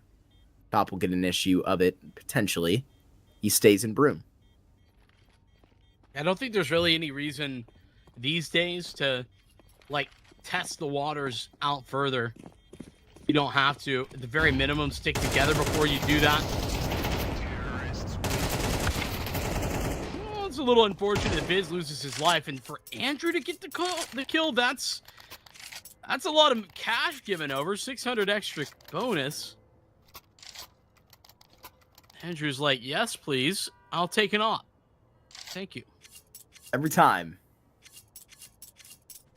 Even on that Inferno T side was a bit of a question, but honestly, in a situation like this, was not one that they could afford, to be all honest, but Andrew, pretty effective, kind of, I feel like, needing to do it all right here. A guy that has a whole lot of experience doing a variety of roles for a variety of teams in his time. burns out at the top of car. LAG is giving Matam the worst of their utility right now. Rather, that's the way it feels for Matam. Oh my goodness. They've hit that dunk before, and Mason down to 50. Yeah, there was another nade coming for him. He fortunately stepped back away. Dodgeball. Yeah, it does big damage. At least does go both ways. Like you said, Grizz and Matam not exactly healthy. Thanks to Lag's own utility. It's Chop on the extremity. He's just tossed a smoke for the arch side that kind of creates some question marks. I think Andrew is up ahead of it, or excuse me, that's Brett. Up ahead of it. So no information denied. They lean in, they look directly towards this B hit. 2 players to best.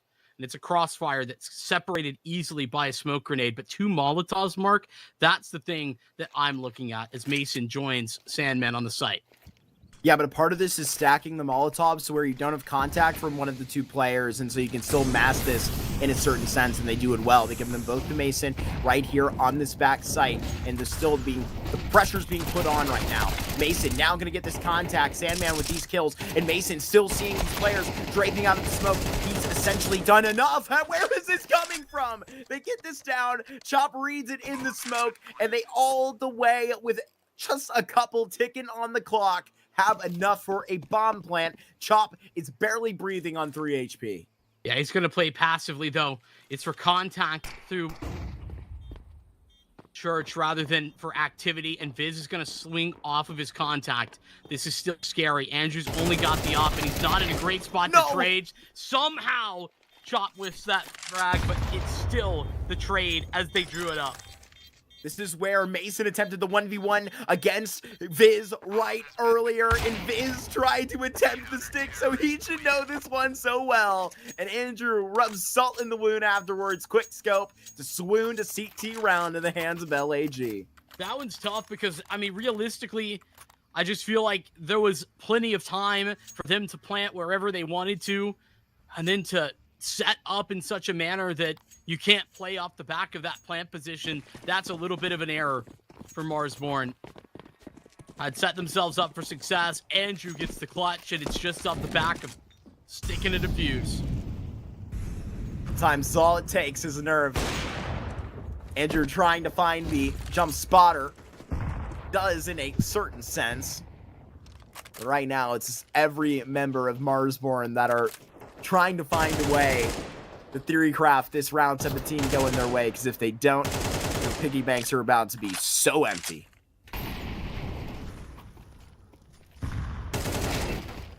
Oh, double setup over at Long Haul. That could have gone probably in the wrong direction. I think Chop is a very fortunate individual to be living off the back of that. They reroute. A pivot towards B upcoming. Again, 2 in defense. Really good opening fight. Matam on the entry. Grizz being speared in, and he's got a great opening kill right back to back. They have just ripped the head off of this B site, and the bomb will be teased. Trying to see an instant reaction. It's not happening. Wolf around this corner. May not be expected by Grizz, but an easy adjustment just ahead of the flash play. It's an easy decision by LAG to save the best of what they were going to bring to prevent 11 in the next. LAG, all it took to crack them was just a simple B play. Marsborne, they don't get too complicated, and I feel like that's where some of the greatest calls from Wolfie will come through, is just timing the plays well. And here against LAG, even against the 3 front, they work it out. Yeah, I think that as a whole, I've been really positive and had lots of praises for Wolfie's calling this half, and I think that continues here. I really love that Matam just kind of has a timing. There's no utility down at the top of Banana, and nobody's really made any noise. It's just a very slow walk back Banana for Marsborne after they make that contact at Long Hole. From that point on, just put Matam into an aim duel and, see what happens. He wins it. Grizz, so very consistent. He picks up the second entry. And Marsborne have 11. Lag take their second tack and talk this over with their coach, but man, money is tight. Doesn't feel like there's the right call anywhere, and I thought they were going to eco around it, but they have gone full in.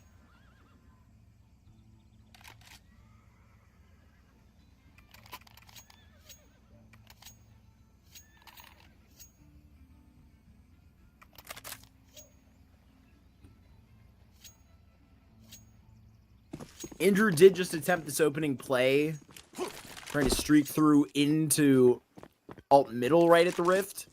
Not sure if there's anything concocted too quickly here. Andrew struggling here in this Inferno where, I mean, it happens to be a very consistent ground for Consti where we've gotten to watch this for LAG, but trying to whip him in, getting this action has been tough. LAG take full ground back on this banana, so you're gonna have to be ready for it at brackets. And Andrew, he's gonna have to stand tall. He's getting chased. He's the only man on A that can, but that's the only length, the only set that they had out towards lane was Wolf. It's gonna be Andrew that's gonna take it even more aggressively, but everybody has seen onto the site. Yeah, I mean, he takes a lot more damage in the Molotov too. Attempt, I think, to get a little bit more utility, if I'm not mistaken, from his fallen comrades. We'll see what this looks like. Quick arrival to the flank. Question is on Sandman. He's probably the second to activate. Brett and Andrew got to be the first contact. Bottom waits his time. Sandman needs to shine individually. Contact taken. Now Sandman, he's going to find this and gets Bottom out. Wolfie with a great transfer, and it's too much for Andrew. Too much to ask. A triple out here for Chop on the site. They don't want the AWP carried across. They're keeping this thing into the 5 rifles so they can finish out in fury. I mean, it's just a strong post-plant position, right? You know, everybody in a good spot. Chop doesn't give his position away, and at first that might look like a slight mistake, but fortunately the pit player trades. Chop gets his, and then they swing together. Finish off Andrew. It's 5 SMGs, or Brett's actually got them off, but might as well be. As Viz thinks he's just naded himself on accident, but still, the firepower difference is very significant in this round.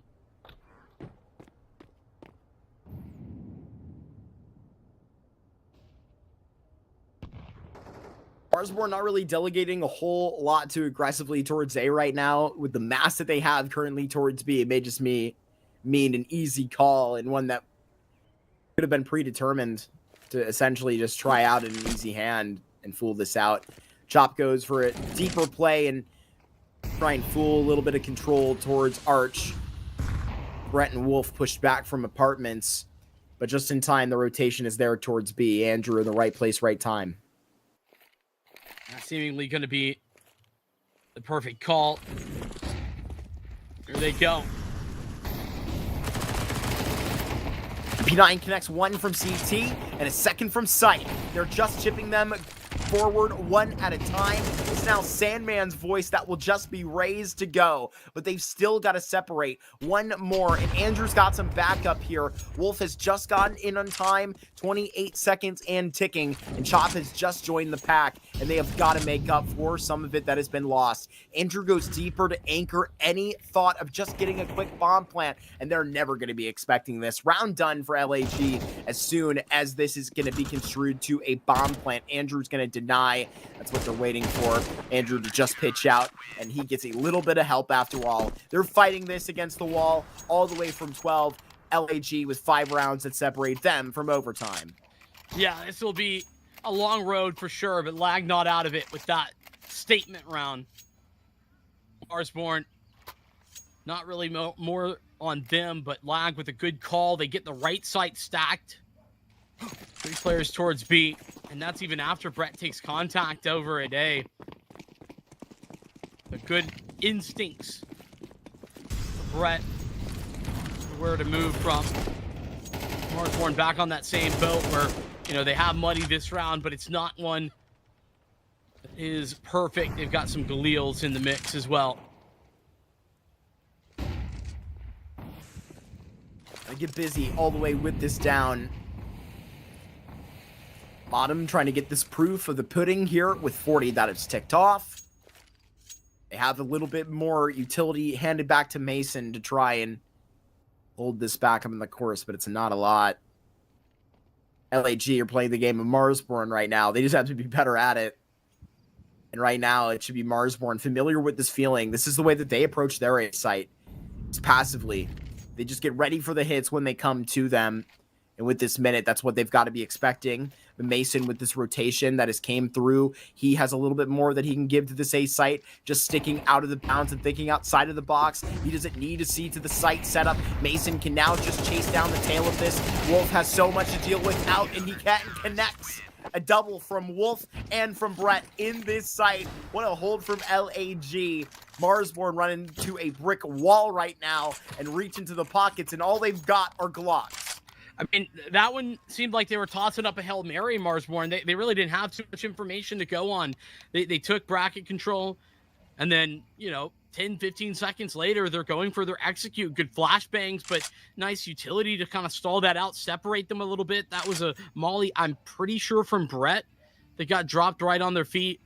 Marsborne gets separated, and it's, like you said, a duo of kills from a couple of players there for lag. One step in front of the other. Couple rounds straight lost is Marsborne. We forced onto an eco.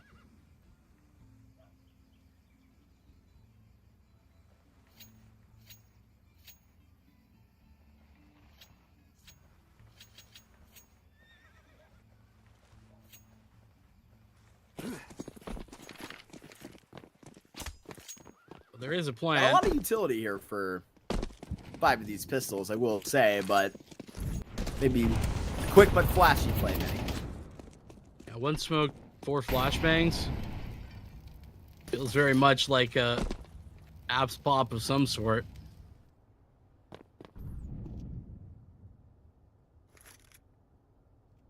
One doesn't really have the vibe of a finisher by Marsborne. Been wrong before, though. This would be a hell of a time to prove me wrong. Top doesn't go down in the process, but this A site knows where it should be coming from now. But the decision to get through on the bend, and a decision by Andrew that goes through 2 bodies. And right now, Sandman will just stack him up in the same damn way. Grizz and Modem pushed out, and they have got this on the Glocks. At least it's quick. At least it is pretty. To get this down, and that one will at least get the adrenaline pumping at a certain stance. LAG have got to be loving this. Yeah, Andrew collects a collat there. Sandman really saves the day. I mean, the fact that Andrew hits that collat really actually relieves a lot of the pressure, because it's one less player sprinting at him, and even though he eventually falls, the ops recovered. Going to another gun round. This one, another one where Marsborne are, lacking some of the final bits of utility that they would want. Particularly HEs are missing, but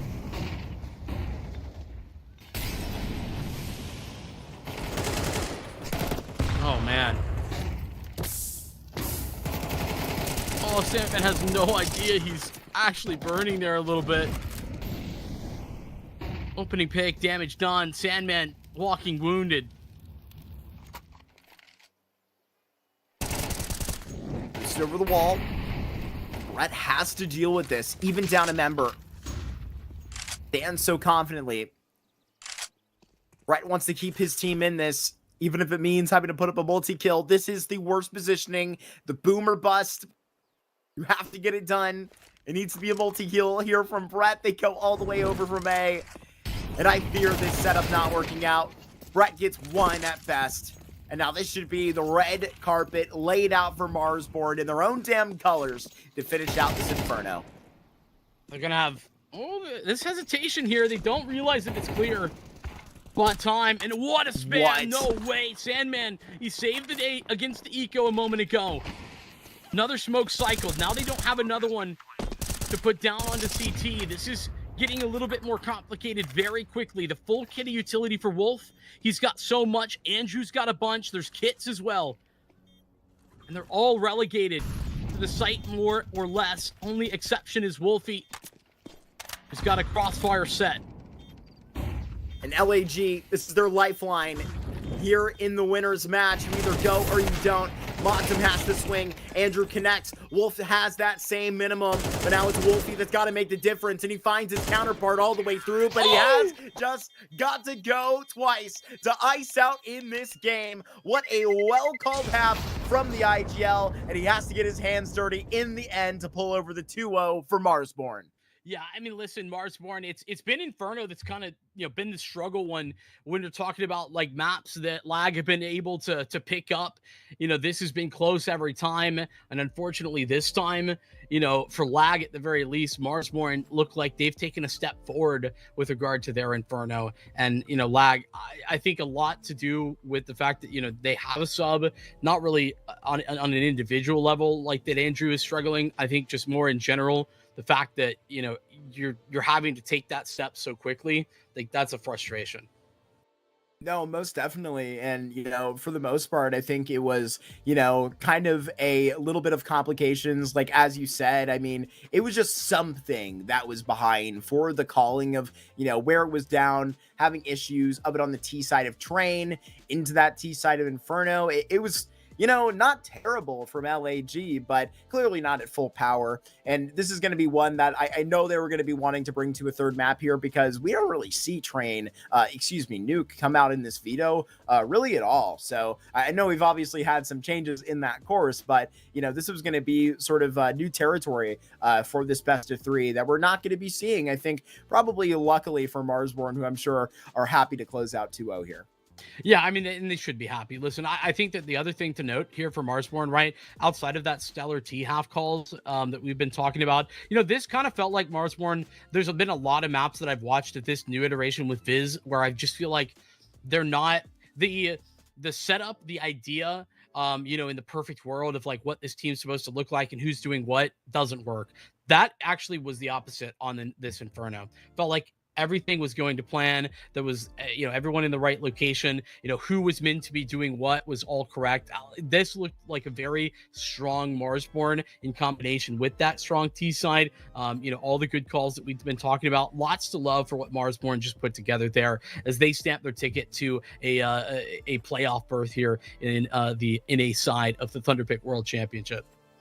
Yeah, I think where like, even the conversation happening today of like, 2 really big rookie debuts over in Cologne, it's like a lot of the conversation of where some of these players might play, where it's going to go. Literally the entire like composition project of the Marsborne like roster had to be like rethought in the change with Minus. I remember when the press release of this team was out, right? And it was, literally taught to be constructed around the star player Minus, right? That was proved early when they, won the Dust 2 Eagles Masters, and he was the MVP. But even watching that, he had a really great rating, but there was just something that maybe like didn't seem right or whatever it was. And to be honest with you, I think that this Inferno makes it seem a little bit better than it is, because I still have some questions for, where the roles are going to fully flush out. I think Marsborne probably knows better than me, but, where we have probably, Viz, I think, toted to maybe do some anchoring. That's all the way down for Chop. And so I think it's at a, shared responsibility of a multi, probably between all 3 of Chop, Motum, and Viz to kind of see how these rifling roles are supposed to kind of be shared out, because who looked really good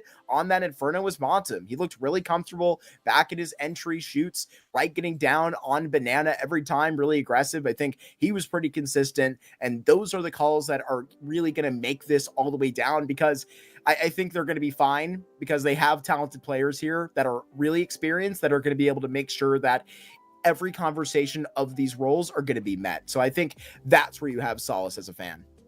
Yeah, I think a lot to like about that Inferno with still some questions. That's the takeaway here. Marsborne, they're through into the playoffs. It's not over yet, though. If you're a Lag fan, they still get at least one more opportunity. The fight for the second place within this one is certainly going to be spicy. That's for Group A. We're going to move over to Group B in about an hour's time. It's going to be Chicken Coop and Aether that we're going to take you through after a break. We'll be probably 45 minutes till we jump into the pre-show. So grab some food, stick around. We'll be right back.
We've waited over an hour for this final BO3, but we are finally here. It's day 3, and we are checking back in with the hottest team of the tournament, in my opinion. And that would be the Chicken Coop, Vincent, for our second here tonight. Yeah, I'm finally excited to talk about this team. I feel like for the last I don't know 2 ECL seasons, they've been good, not great, kind of at the expectations, but anything further from that. Now, one change later, feels like we got a whole lot to talk about. Reckmeister comes in and feels like he's really invigorated this team. They look a whole lot different, and there's the positives that we had previously added to a young gun that's got a whole lot to prove.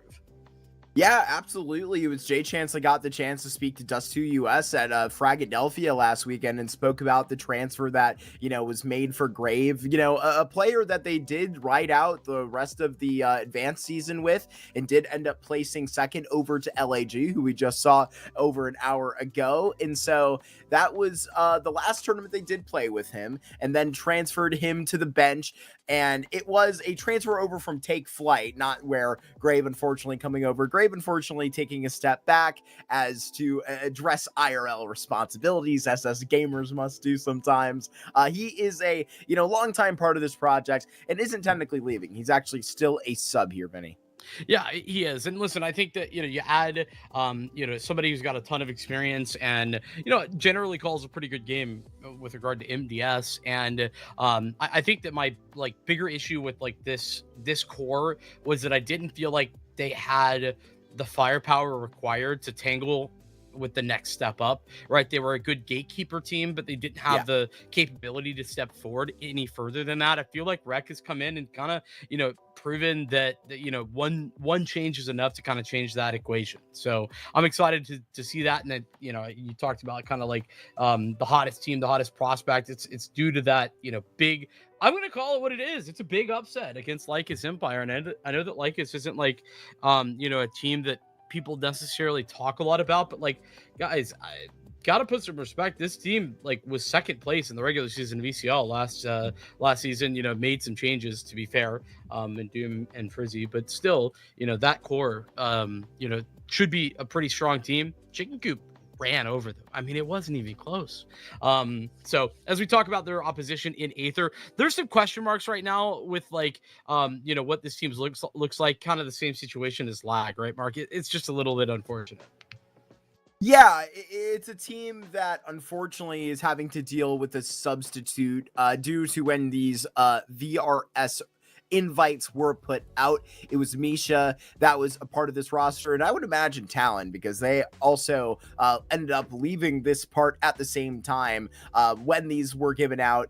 Juna later picked up to actually replace Flo, who just took a step back 2 weeks ago due to another in real life responsibility, I believe, due to a job popping up. And so, look, I mean, it was Juna, formerly known as Arcade, former Davenport University, unjustified player, played on Carpe Diem as well, as that team became Orgulous after with Lake and Seb and Wolf and Co. So, I mean, that's going to be a really good player to watch out for when they do get the opportunity to play with him. But obviously, seeing into really familiar names, Tender and Micro, welcome back to competition. Really, it's been honestly great seeing these guys back into the mix. Yeah, I mean, I've been a fan of Tender for quite a while, and I think Micro has kind of proven across various rosters that he is an asset. That I think absolutely a big opportunity to kind of come back and show that it's not like it's been a long time or anything, but it's been a couple of months prior to the pickup that he was kind of sitting out in the wilderness. So we're gonna take a peek at the Veto and talk things over. This is a train pick here for Chicken Coop. Aether play this map, but Chicken Coop have kind of consistently been proving that they're willing to take some risks, but also fight on this map. I know that they have that little bit silly 13-0 against M80 on this map back over in Frag. But I'm not worried about that at all. I don't think that tells us really anything. And I think that more importantly, it's the dominance that they showed against both Zomblers, who I think they should be beating pretty handedly, generally speaking. But even more impressive against LycusEmpire. They 13-2'd them on this map. It wasn't even close. Yeah, yesterday was literally a complete blowout. JRT and I were, I mean, to say the least, be surprised would be an understatement. It was really crazy for him out of Chicken Coop, and I have to wonder if they're going to remain on that form because it's literally the same BO3 that they did get yesterday. And amongst that was a train and then a 13-4 put out on that dust too, right? And you talk about some of the worries on Train at that same tournament. They also had that 13-9 loss to Betcliff Apogee on that Train as well, which is a team that I think we highly rate. And look, I gotta say, man, 13-2 yesterday, they were shooting the absolute heads off of Lycus. It was honestly wild, man. Not a result you're gonna get too much versus the Lycus. It was like Tabin 0-9. It was a really rough game for them for the most part. But then it was that Aether that also, went up against the Supernova Comets. He was a really kind of, honestly, where you tip your hat to Aether, how they ended up taking that map. They survived an empathy domination game. Everybody tuning into the ESL Impact Grand Finals knows exactly what the hell I'm talking about. She started off 25-10, leading the Comets, and then unfortunately it was Aether to the demise of the Comets that really kicked it into form and ended up winning the rest of that map. So to be honest with you, I find that to be with some surprise with kind of how much this organization, these players have gone through, kind of with the mix in and out of then losing Flow, a player that was literally the op IGL of this team. Yeah, that kind of leads into who's calling right now, because in the past Juna definitely been the caller. Obviously not here right now, and I don't know where that leaves Aether. Regardless, if they're shooting well, that can paper over some of those problems. Wreckmeister with a nice trade, but RIS is not done yet, is going to be able to find a little advantage for the CTs as they flood back out and into death. That's tragedy. I thought they would get there with some speed. Gabe and Wreck are saying no thanks. It's a clean sweep once you start the post plant off, Mark. That is swift from Chicken Coop.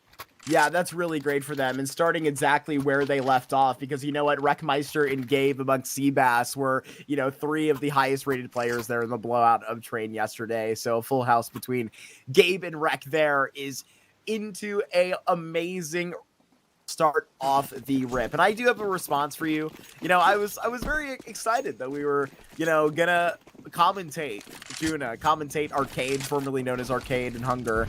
And I had a question about, how these changes came down and, if they would be playing, trying to get those answers on. It was before yesterday's games, but they told me that they had taken over calling duties mainly, and that Micro as a secondary voice would likely just be taking over that for the games that Arcade would not be here. I mean, that's good. I think good best case, right? If that's going to be the situation that they're in, which it's tragic they got to play out this event in this fashion, but you got to do what you got to do. But yeah, Micro, especially I don't actually know the right answer, but one of, if not the most experienced player now.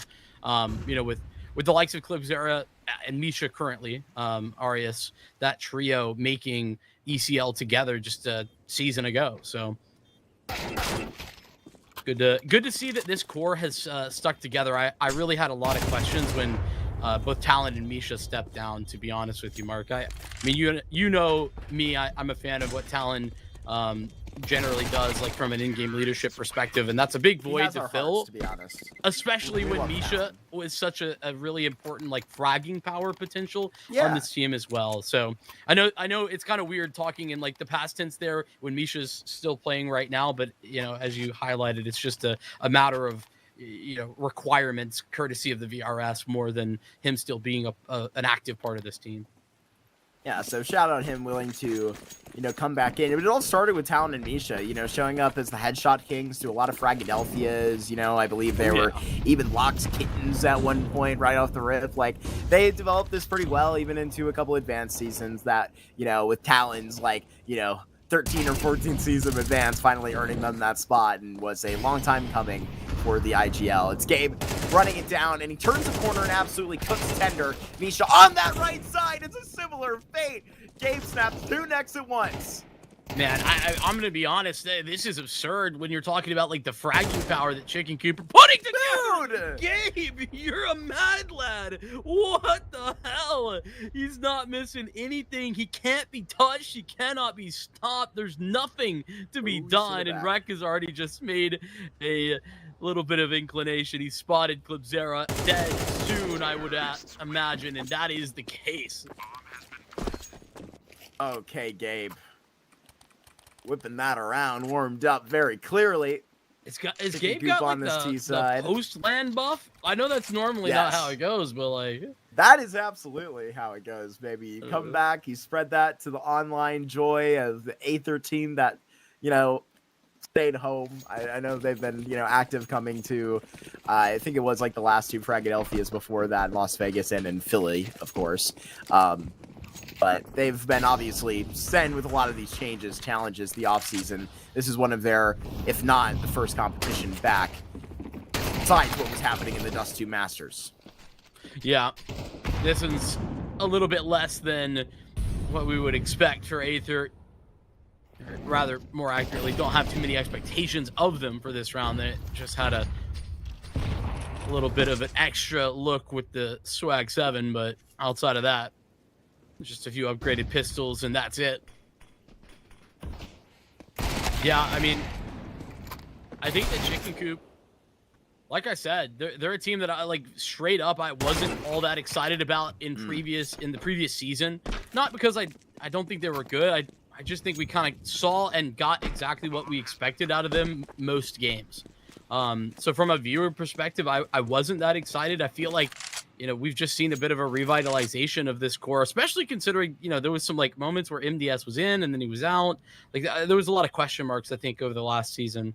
And that all that clearly, you know, been cleared up.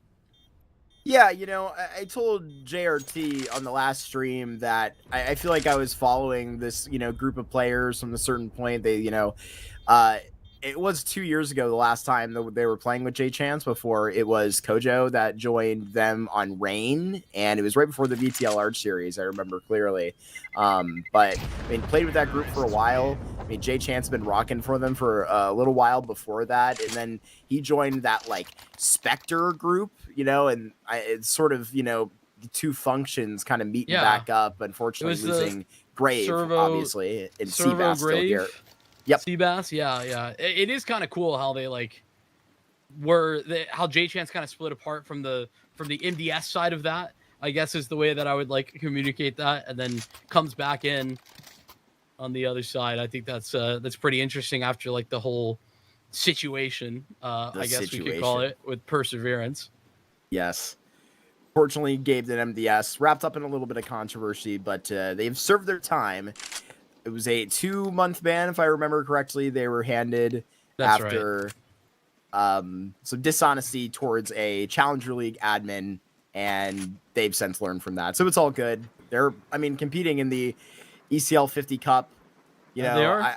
I don't think I am 99% sure. Now I'm gonna check because you're asking. I'm pretty sure that you're right. I was agreeing with you. Okay, good. Yeah. I think we learned. I think the lesson is don't mess with Oso Dank. He'll get you. Don't mess with Oso Dank. I love that guy. That's a good motto. Good motto to have. Follow the rules. They since nice. have. It's brought them 2 great scenes. J Chance opening kill, clicks right out, sees Micro in defunct right quick. Clipzera takes a big nade to the face early and will now reconsider his aggressive positioning. I mean, this is things going from bad to worse, unfortunately, for Aether. You know, don't get worried too much in the opening, like 3 or 4 rounds. But when the second gun round starts off like that, it's a bang, but not in the way that Aether would like. Starts to create questions in the back of your head of, is Aether going to be able to stabilize in any way? Right now, they're forward-facing. Look at all 3 basically in a line here out in yard. All the meanwhile, Chicken Coop group back 3 strong towards Ivy. They've got control of Brown Hall. And tentative grasp, upper B.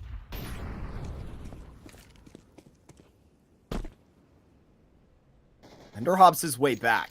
Seabass finds all of the control of T-Con, and now valuable real estate seen as the Wrap is going to be exactly patient and ready to strike. Misha back turn, literally knife out, Molotov, and the round is over. 5 roped off in yellow, tape through Z. It'll be Clip Sarah and Tender to save these away.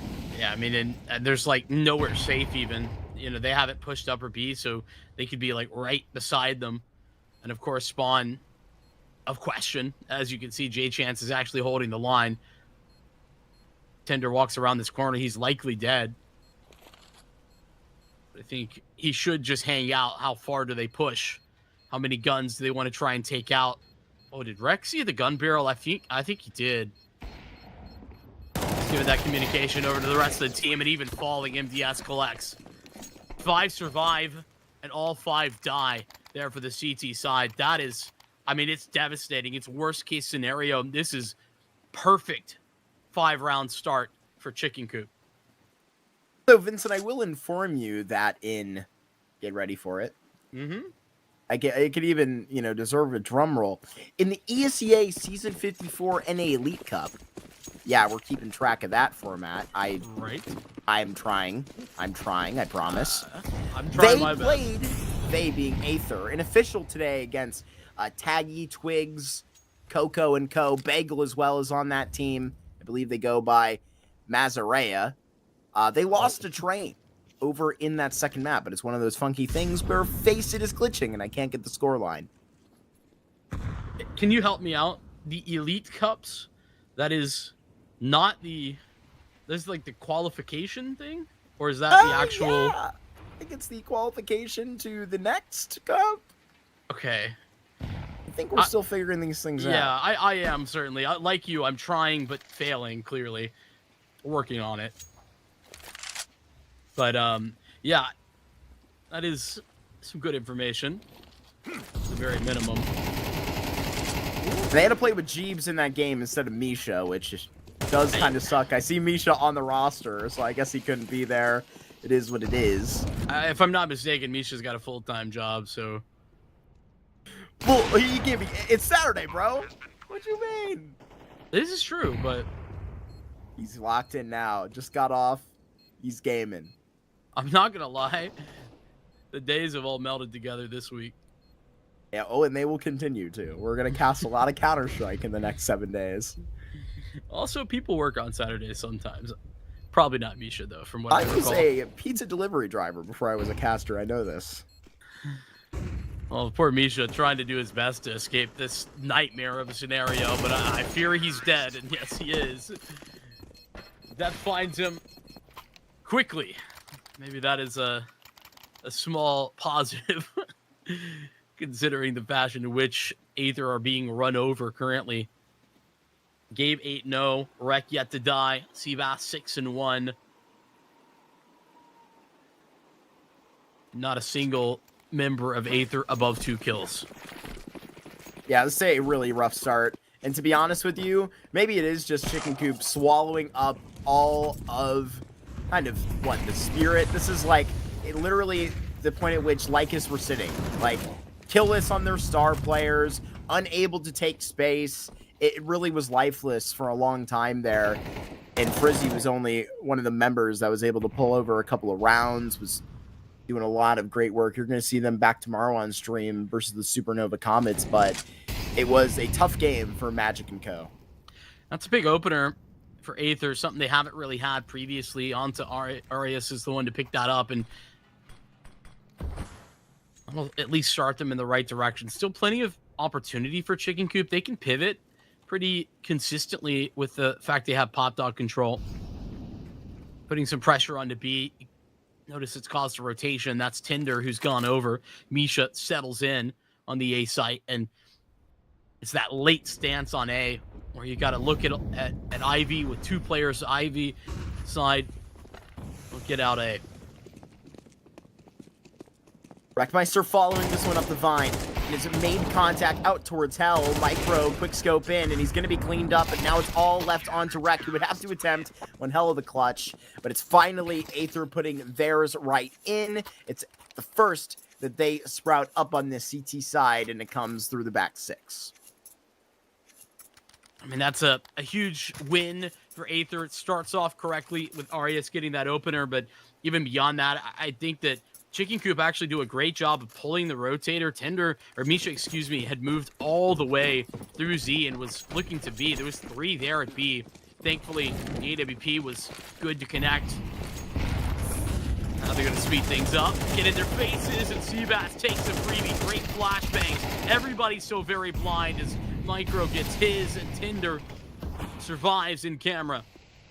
They wanted to respond aggressively, and they have well, but now you're going to have to rely on the next man up. They could potentially line up in the smoke. They do. It's Wreck to 13, but it's J-Chance here on the perfect angle to shut this down from Olaf. He saves his Meister. It's Wreck that could potentially sneak in a bit of a bomb plan at the end. No needed. It's 7. That will be pretty enough. I mean, dog, Rex got $13,000 after buying this round, so I think all good on the money front. Aether, and I think that this is warranted, just to be clear, but double up, feels a little bit of a Hail Mary they're tossing in there. Absolutely worth the time. Let's see what Clipzera can do with the big green.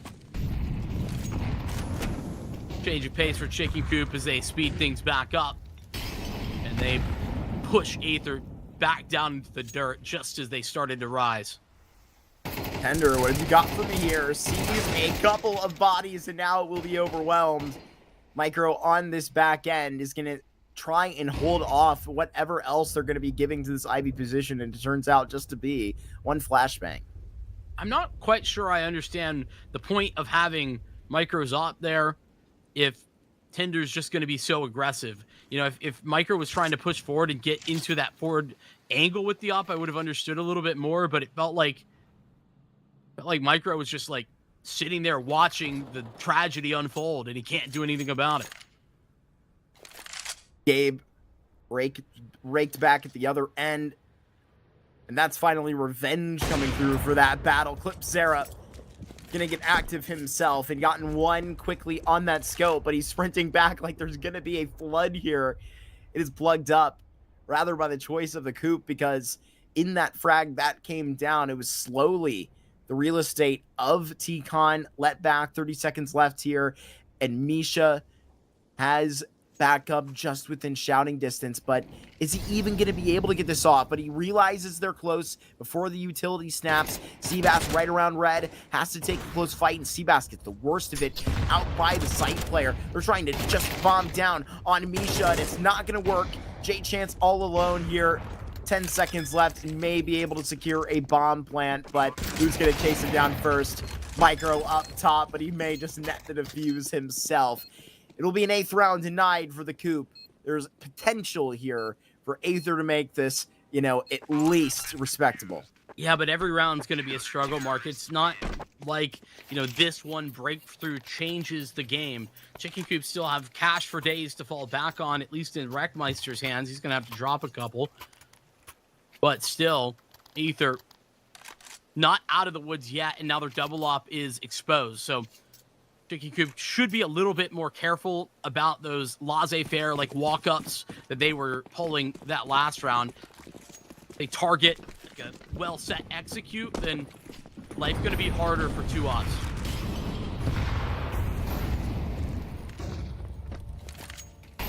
Clipzera is trying to sniff out something early, but he sees into a deeper spot back.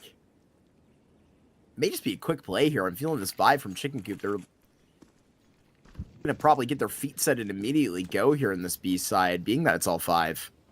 Yeah, this is what I was just talking about. I think that, if they take a little bit of time to set up a good execute, Clipzera's life going to be pretty hellacious in a moment. Misha going to step in. He's here to help his teammate long term. Clipzera has to try and sound this off in a nade to go deeper, but now just pushed off to the feet. Clipzera is just brought to half health off of that. He hasn't even met a bullet yet. Misha, on a great line, has such an important kill to keep these positions over on the left side of the bomb site alive. Heroes, the fight from oil is about to happen. MDS is patient here and is waiting for Wreckmeister to get something done. Clipzera catches up to him, and right now MDS is going to activate and immediately get obliterated. It's Seabass all alone, who sees ankles and now can at least snatch a pair, but is going to run away. It's going to be a third out for Tender as he gets the final defuse. I don't know what Seabass is looking for. Maybe, yeah, I don't know. Stuck around what I would consider a little too long, fortunate to survive. But the bigger issue, Mark, is that they just never scale. Chicken Coop never get deeper so they can help cut off rotations from Z. The hope there is that with Seabass so deep, he's cutting off rotations from Pop Dog, but nobody comes that direction because Aether maintains so much space on the backside of Cloud. Like, that's the bigger issue, is that they never force that fight. And so Aether, particularly Clip Zera and Misha, are never in trouble. For us to flood out. He's repositioned well with this AWP. Chicken Coop can't start questioning themselves at a point on this train. All they've done is go, go, go. Taking control of that Pop Dog stint now. It's Wreckmeister and MDS who are brought together, but they don't have a lot of utility in this stint. Chicken Coop's bank is starting to be drained and is now kind of seeding to the floor. It's going to be plenty that they get back from this, but it's not something to ignore. Pretty exposed setup here, though, to be fair. How are these flashes going to go? They got the one. Here's the second. Oh, and it's perfectly played. Dodge. He goes right back down to Evox. The Molly that's going to force MDS and Wreckmeister to fight. Wreckmeister taking the passive tone to this, but is it going to help the rest of the group? A first step that you're going to be loving. It's stylish, but get shut down on the floor. 40 seconds left, and J Chance is likely going to save over this AWP. We say likely. I don't There's think always he a is. chance. He's going for this. There's always a J chance. You'd say that. He walks in and should have the read on the Clip Sarah alone, but Clip Sarah has got that down. The double ops are working so damn well. Full house between Clip Sarah and Micro to get this fourth. And, you know, the respectable scoreline I was talking about was at 7-5, and they're knocking on the door. Yeah, I mean, I think 7 rounds is still really fantastic, actually, for the T side. 100%. That being said, agreed. The way that we were looking at this at 7-1, you probably couldn't have sold me a 7-5 scoreline no matter how you try. Now, I'll be hoping and praying I can get a good price, because that's what it seems like. Sprinting this forward. They have to get these fights done early. Chance is the one that's the tip of this spear, and it's just cleaned up as a second member right alone at E-Box that's doubled up. This is going to matter so much for the rest of Aether. The impact that Tender has just had. Misha has so much pressure lifted off his back because of this. They can activate and commit way more than ever necessary. They get this done, and they pounce right at the end of the half. This is Aether that have just light themselves back into this game. I'm not sure who it was. Whoever was in hell there and threw that flashbang for Misha, that is great support. Like, in a very chaotic moment, I really love that detail that we got to see. Shout out to our observer on that one. But regardless, yeah, recovery-wise, I mean, it's as good as it gets. Aether, the start of this game, Chicken Coop looked like they were scrimming out every round and just winning on the duels. Right. And that very quickly changed. It was at the time, as soon as they invested that double up, you highlighted, right? And I said, you know, I liked it at the time. It's a little bit desperate, but that's the way it goes when you're down like that. And that's exactly the change that was required. Chicken Coop couldn't quite adjust from there. Chicken Coop had a really great CT side yesterday, so I'm looking forward to seeing how they refresh on this. It seems like we got a train about this. They didn't get much resistance yesterday out versus LycusEmpire, but it's certainly Aether that were tested. I mean, it was crazy, the series that they had yesterday versus the Supernova Comets. It was nothing but a dogfight. I mean, it was extremely back and forth in a 2-map affair. I thought it was certainly going to reach the heights of a third, but it was honestly all credit to Aether for lighting up on a Mirage that is Supernova Comets turf. Like, not to really say that lightly, but it was a great show up that they even, I believe, pushed that into overtime, if I remember correctly. But, like, you know me, Vinny, I was cheering for that overpass third map. And, you know, for that being our last BO3 of the night, the price of admission and all, you know, I love to talk about, like, for the Supernova Comets who were, you know, needing the reverse sweep. And what we talk about, the concerns out there, or it was destined, but not in Aether's plans. They get to the winner's bracket in 2-0 fashion. Yeah, I feel like they kind of pulled a rabbit out of the hat on that one. And to be honest, they keep doing that. I mean, this comeback, I know it's not done. Overtime at that dust too. My apologies. But, gotcha. I mean, this one's not done, no doubt. But I think that, like I said, this recovery is already fantastic. Now they just got to take the next steps forward. Smoke already gone out. That's for Sandwich by the look of things. But Gabe Dooley's, I don't think that flash, I was about to say, I think it's too deep, but it is. J-Chance actually steals that away. Gabe with a multi.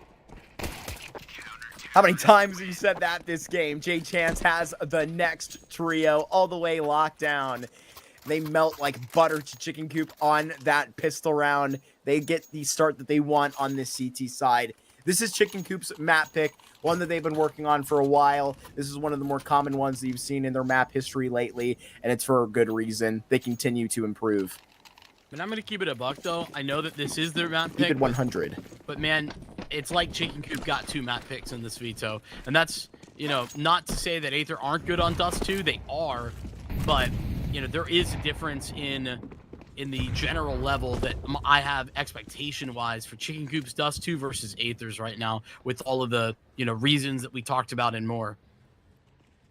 T-Bass up close here. He didn't see him. Hasn't got a spotting on. This is going to be disastrous. That was only a smoke. MP9 full. Doesn't even matter for the South American player. Not today. Holds down mouse 1 and is never afraid.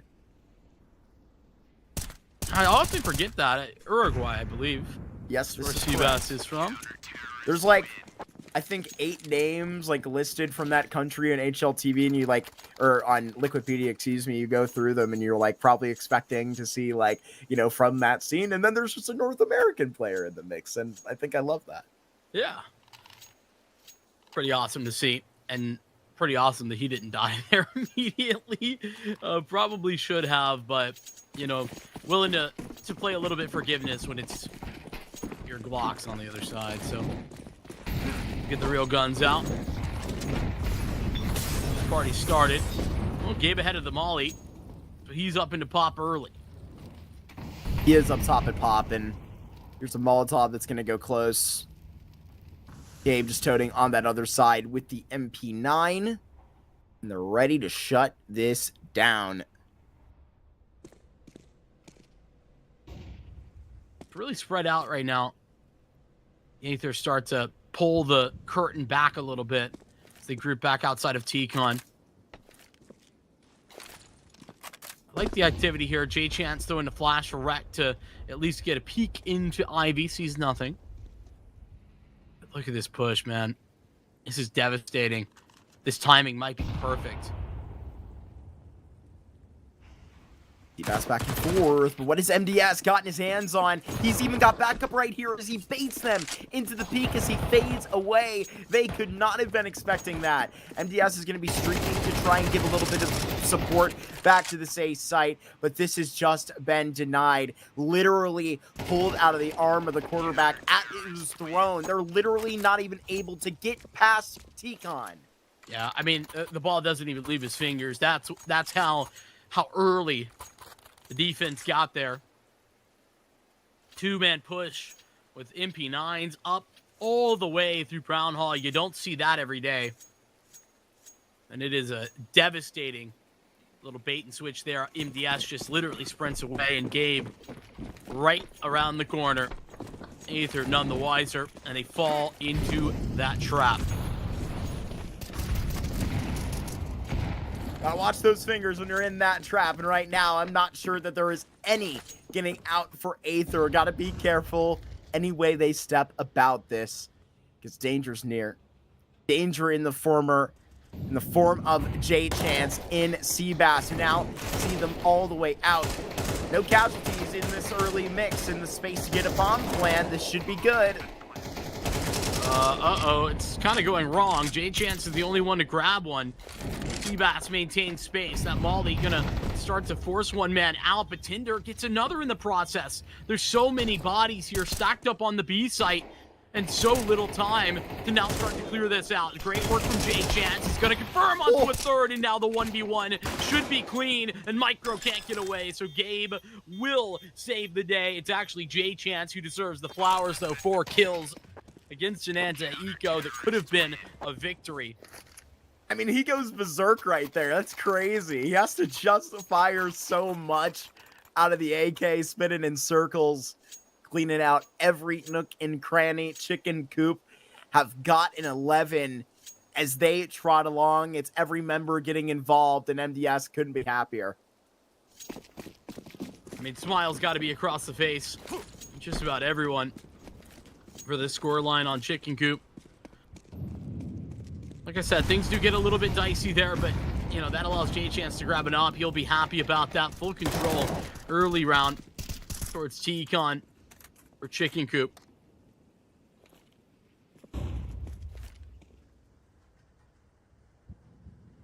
A4 in range, and he is ready to get into more on the B side as if it is required, man. I feel like we've seen a great game out of all of the anchors so far today. Seabass, another one to the option of that. Aether did have a bit of a spotty first half as well, but it's a train that's a bit spotty for them, as we've noted. It's a nasty deep smoke from MDS there. Just makes you so uncomfortable. The T's not particularly set up there, and with only one man in defense, that's Tender. He's really got to walk away unless he wanted to like invest his whole kit of utility. He might do that still, but yeah, that's exactly what's going to happen. MDS forced out, ready to go on B. One and then done. But Jay Chance, just with that AK, was so damn deadly. Now in the scope, how many can he get done? Molotov, that will be more important here, and it's going to instantly pop and deny the bomb plant. But there is security within smoke, and Gabe is trying to get this down. He's tugging on the rope from the back here, and he's got to, as now the entire carpet is pulled out from under Misha. Is there a response here? Hell yeah, there is. In the middle of the site, Gabe in a 1v1. Can there be 2 in a row for Gabe on this train in the last couple of days? The answer is always yes. His rating has been through the roof, and he has another clutch in this situation. It is 12 rounds out here for Chicken Coop as they look to round out their map pick. Real nice try from Marius, to be fair. I mean, I actually called the bluff, just back turned to MDS and said, you're not swinging until someone else takes the next fight. And he was right. He turns on a dime to catch MDS on the repeat. Doesn't matter. Like you said, Gabe, clearly capable when it comes to the clutch factor on train. Love and life, it's 12-5. It is dominant from the Coop. Gotta be loving this. Coop about to be 3-0 in Thunderpick so far. Rackmeister opening kill. Contender delivers bad news from Ivy. This will be back 6 exposed a little bit. Gabe and Rackmeister give it the attention. So seems Aether slow themselves up just a tad. That slowdown might just be the ticket. Chicken Coop speed up with regard to taking space towards B. They're going to be on the back lines in a moment. It's almost not needed. Rhett, he's got another one, and now it's just the Ivy man in Tender. He already got a kill. They know where he was. They don't know where he currently is. But a 1v3, I think this one's probably set to be done. But is it Wreck? Is it J Chance to 20? Wreck and Seabass with great games so far. Now they get all the way next door. There's the 3 riflers, the highest rated, but now today it's the Opera at the top of the course, and well, that feels a little bit more natural for a train. Rackmeister, he's gonna get depleted, but it is Seabass to get his hands on this. The old anchor, after all, 13-5 in a great strive right back yesterday after a 13-2 waxing against LycusEmpire. I mean, it's impressive, man. I really think that, you know, we didn't even need to see like that much depth from Chicken Coop there because they started so strong. They were shooting so well from the very beginning. But then when you started to need that, when you asked for that, They had that too. You know, tough pill to swallow there, to be honest with you, if you're Aether. You know, for that one, I think you just gotta settle up and be happy that you were able to make that look a little bit competitive at the very end of the first half. Yeah, and like I kind of was excited about that streak of rounds that they did get. I felt like it was in pretty good form. I felt like it was in fashion to where, you know, they were actually working out pretty well and boxing out in a couple of those CT sided rounds. Like, look, you know, this is a group that is going to put a lot together, like, you know, subs or not. They're, you know, extremely experienced players over here on Aether.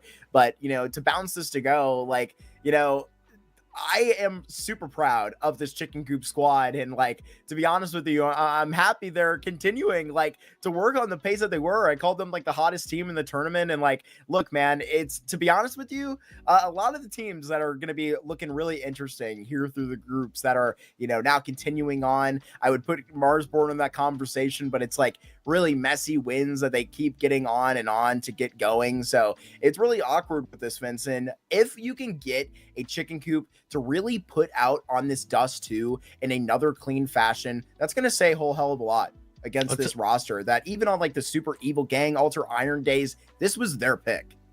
Yeah, I mean, and to be honest with you, man, I feel like, you know, I talked about like that unfortunate 13-0 that Chicken Coop fell on that was Train.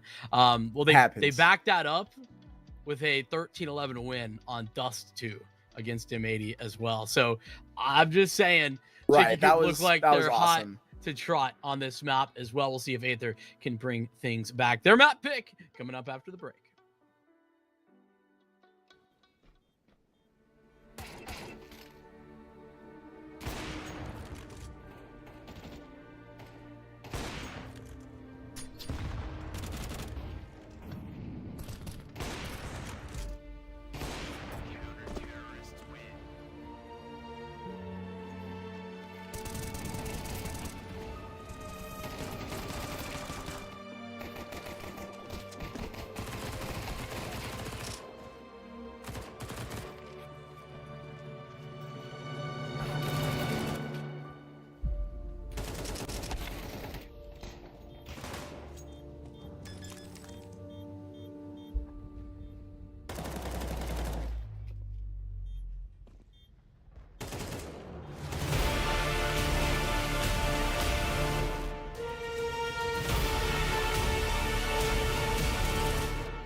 Well, well, well. We seem to have some common ground. It's Dust 2, and basically common ground for all of us, Vincent. We're familiar with this turf, and we can get off and get our hopes up for what I think is about to be a great second map. I mean, yeah, and listen, like Aether, I think this is a map that like they have really proven themselves on. I know that you got familiar with that comeback performance and the overtime against the Comets, but before that, man, maybe Blue Jays on this map. They dominated Blue Jays. Yeah, and I mean, like, you have to, absolutely address where that was going off. I mean, against quality players, quality callers, this is one that, you just even cited out of the green room, the quality win that Coop got at Fragadelphia against M80, a team they may see later in the playoffs, so they better hold on to this Dust 2 and the results right here for Chicken Coop and for their storyline. They gotta smash this out and have a proving victory in a 2-0, the trailblaze to the playoffs, and they want to. Upcat at least, MDS is going to chain this into a double in Chicken Coop. They wave their wand into another pistol round victory.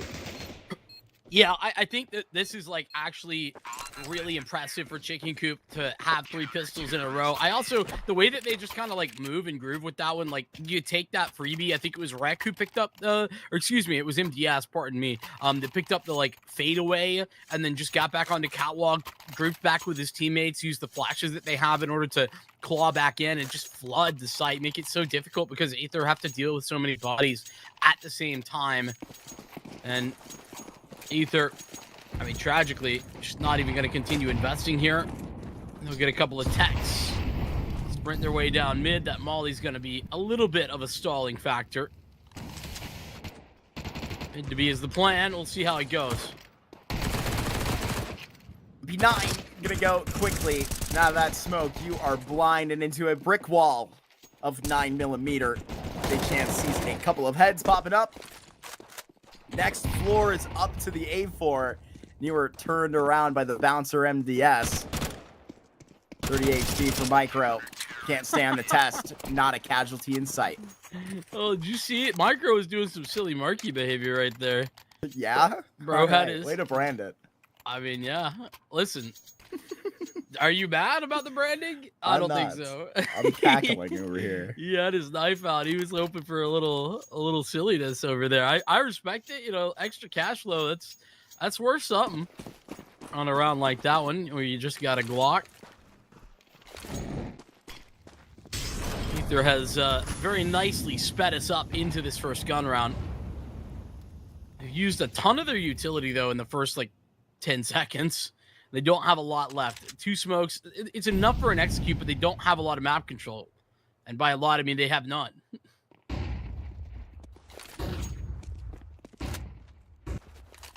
Gabe running back. Wreckmeister finds Clipzera quickly. They have to just sprint into a good deal. Whoa. Way to be lucky, to be honest. Gabe gets away with a good one. No way. What? Gabe through the smoke is going to be connected. Great shots. That MP9 is still rocks. Did they get another? This just keeps pouring on through the smoke. It comes fully through. Chicken Coop got plot armor right now. He said it on stream yesterday, and it rains through right this evening. 3-0 at the beginning of Dust 2, and it feels like we just got started. But guess what? There's another Glock round right here.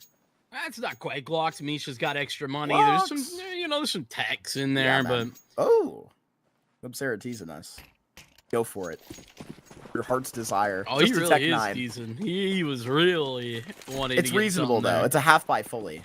And Yeah, I really it like is. this. Meet in the middle, if you will. Yes. That's how you set it up, is the meeting of the minds in the middle here on Dust 2. This is, very good map for both Aether and Chicken Coop. The heights for Chicken Coop certainly there. And I think the time frame for Chicken Coop on this map is also significant.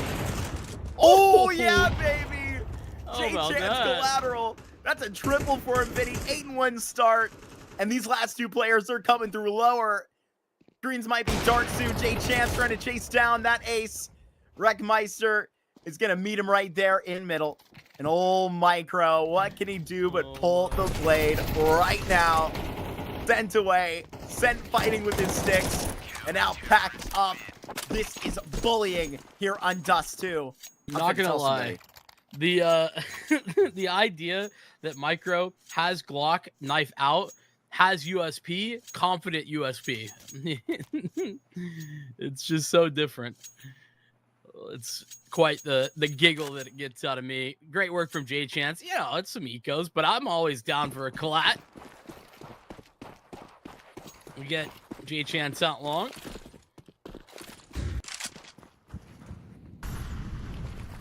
All 5 again upper.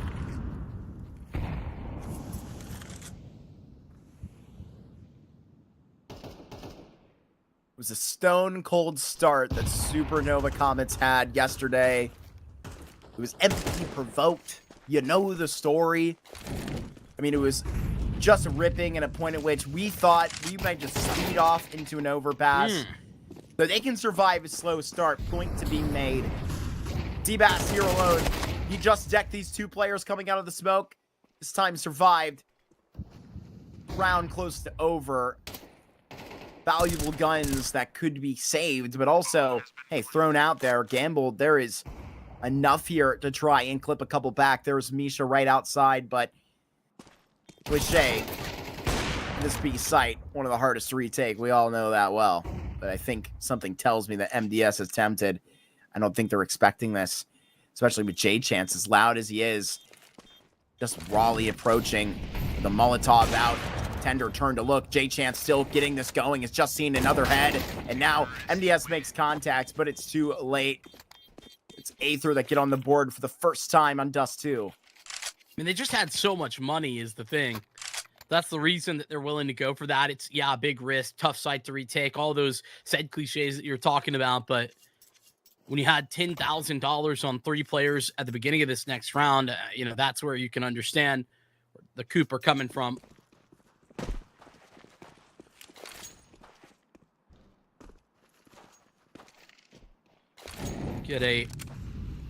Look at a more real round for Aether as well. MDS forward position. He's not got a ton of support. He's got his cat player though.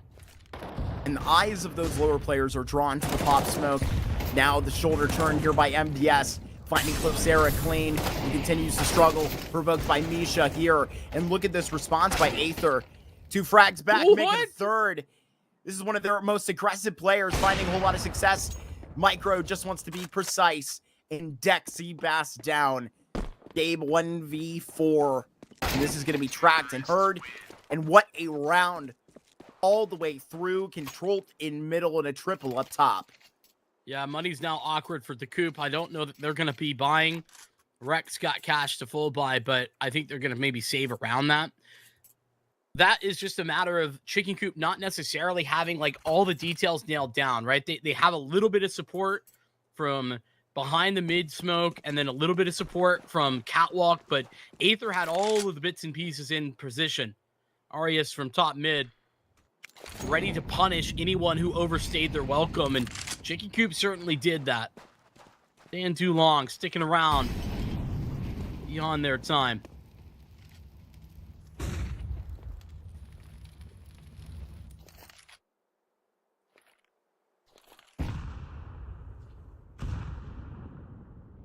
MDS and J Chance walk this way.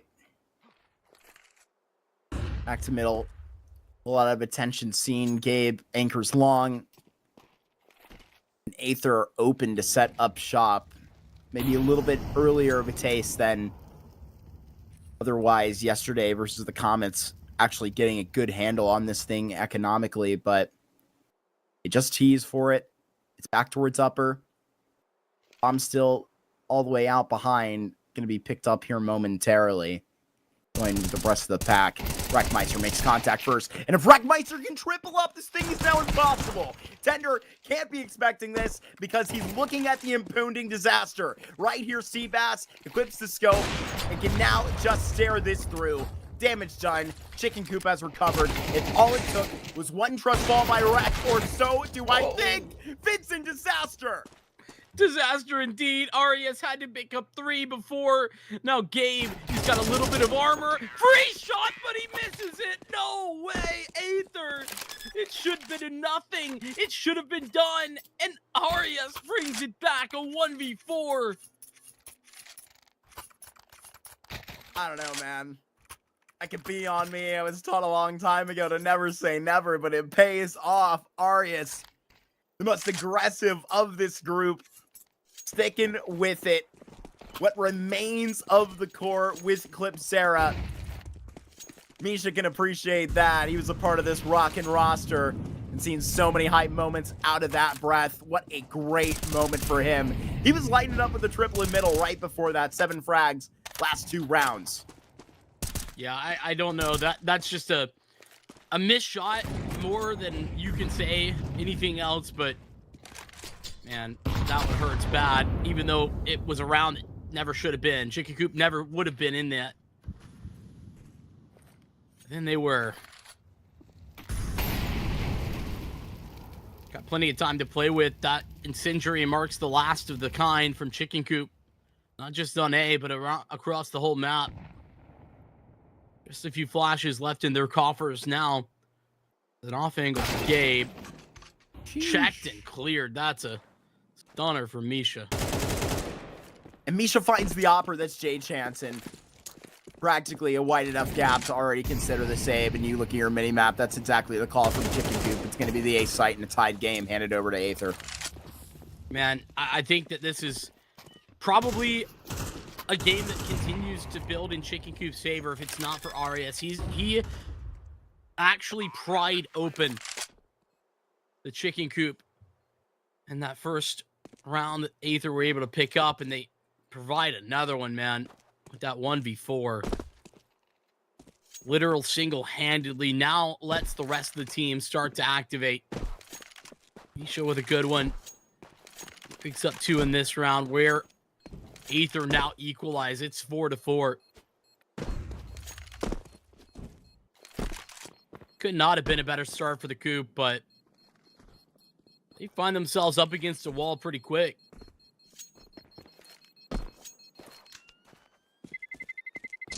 Terrorists win.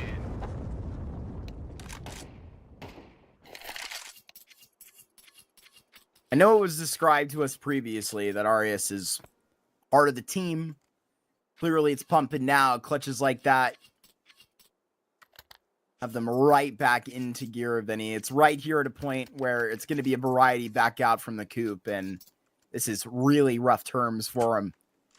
I'll take anything to get an overpass, baby. I don't know that we're heading that way just yet, but it's certainly better. Yeah. Better than what Aren't we you were. happy it's back? I am. I'm very happy it's back. I'm just sad it's Anubis that had to go. At what cost? Yeah, but Exactly. I mean, I was I sad had when JRT calling for Mirage yesterday. I'm like, yeah, get out of here. I mean, that's a fair Mirage argument. should never be removed from the pool. It's been in for so long, but I think Valve should just come out and say it. They don't want to do it. They know it's too good. the thing about They Mirage, look at NA face and they're like, what's the only map they're playing? All right, we would kill the scene if we removed Mirage. We gotta keep little it bit. there. Rex on a mission here. He's gonna find man. one. No. Never mind. Crazy MDS quick could soap. find a double, though. Certainly had the opportunity, but Clipsera there with a lot. Finds a great bunch of impact there. Gabe can't do much more than just stay stagnant.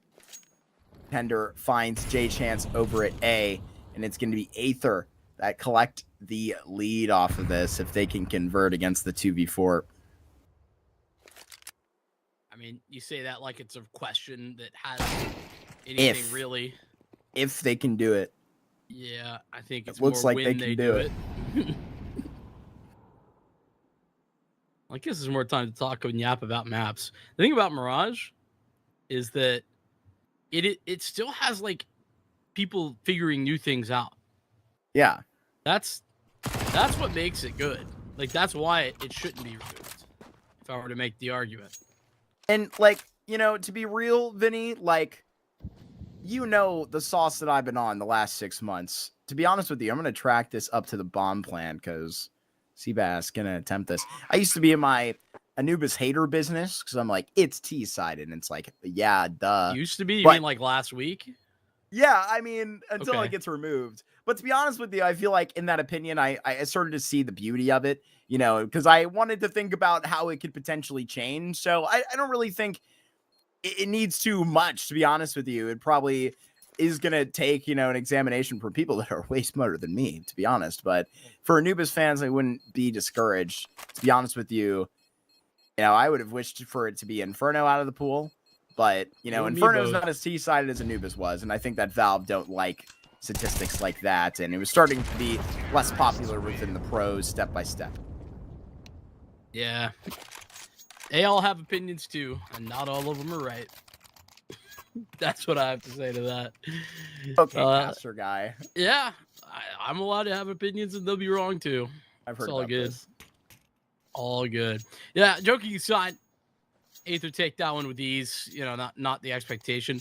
On the back end, good news is that Chicken Coop actually found a free AWP, so J-Chan's gonna have that. He's going aggressive. He's in lower tons. He's just got to be on notice. He might be dead when Misha actually gets away. Oh, this could be so good for Gabe.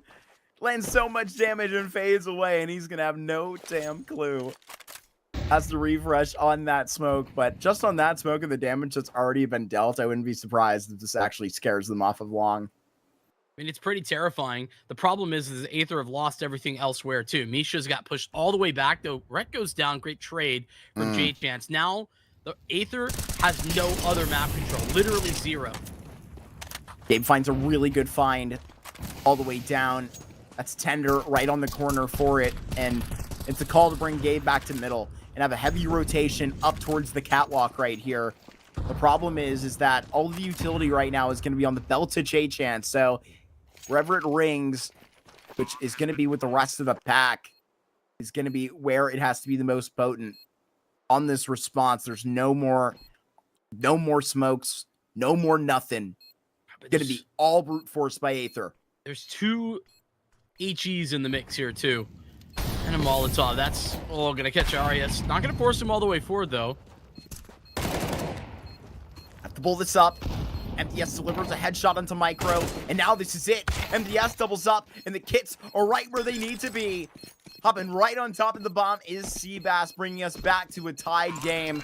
Gotta tip your hat to Chicken Coop there for staying adamant about that, and specifically Gabe. He had all of it to do there. He could have done none of that damage at long right there in just the kill that he fades away onto the corner to find all of that time. That had it all to do with his positioning, all the time that he buys and provides Coop for the opportunity to take over. This has been a really entertaining first half so far, but now we have to wonder who's going to rise above the pressure here. Ooh, nice work from Clipsera. He's on the secondary up, man. Low key, he's been having a great time with that thing. And so, poor Seabass just gets naded down. That's the outcome of that spam. And Gabe lines 2 up. I mean, finally didn't see 2, but he certainly got them both. The universe is coming back for him because he didn't get that triple lineup in the last round. He'll have it paying off. Clipsera caught slipping. J-Chance has that all the way down. Misha 1v4. And I have a feeling he's about to be found. It is a matter of just seconds as he just darts around this corner. And MDS finishes the job. The IGL himself is having one hell of an individual map. And the kind of brand back for Chicken Coop that I think when it's kicking into full gear, Vincent, it's fast, it's aggressive, it's bold levels of Counter-Strike. And you're seeing that here at the end of this CT side. Aether have just enough money to give it back to him one more time. Yeah, and that's in a round where Aether got the tag on the cross and then confirmed that damage and took out Seabass at B. Big shout out to Gabe who picks up that multi-spray down. And it's never stopping. Like you said, aggressive brand of Counter-Strike where J-Chance and MDS continue to push Cat after Gabe wins long.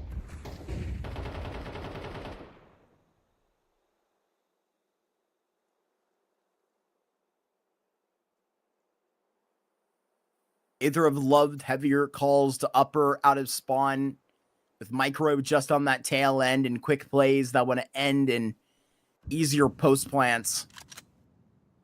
Here on the site, it's Seabass right next door to Wreckmeister, who on the previous defense did well. They had 3 kills there.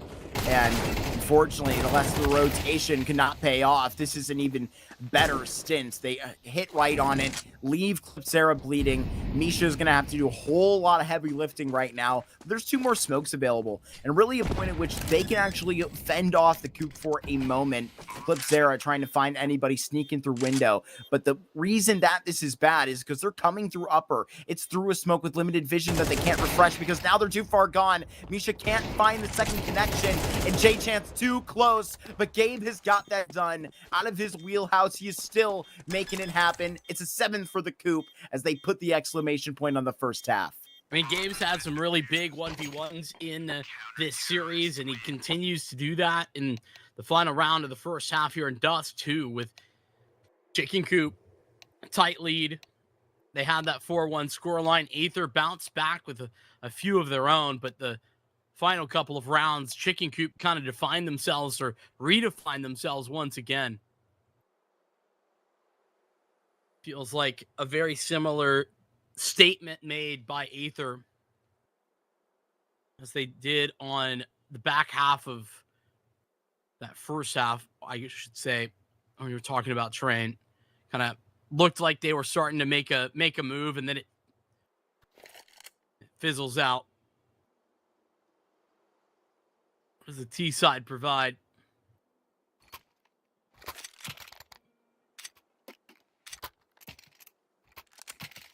The CT side that Chicken Coop really lived by. I would say slight underperformance in their, average, but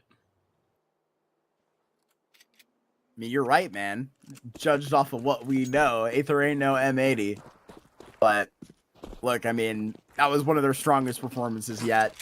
And to be honest with you, this is where I agree. It's actually, we can give a lot of credit to Aether for, popping up and causing a lot of issues there, specifically within the clutches. I think Misha's had a lot of impact here as he joins back. The last officials that he played were back in Las Vegas at Fragadelphia.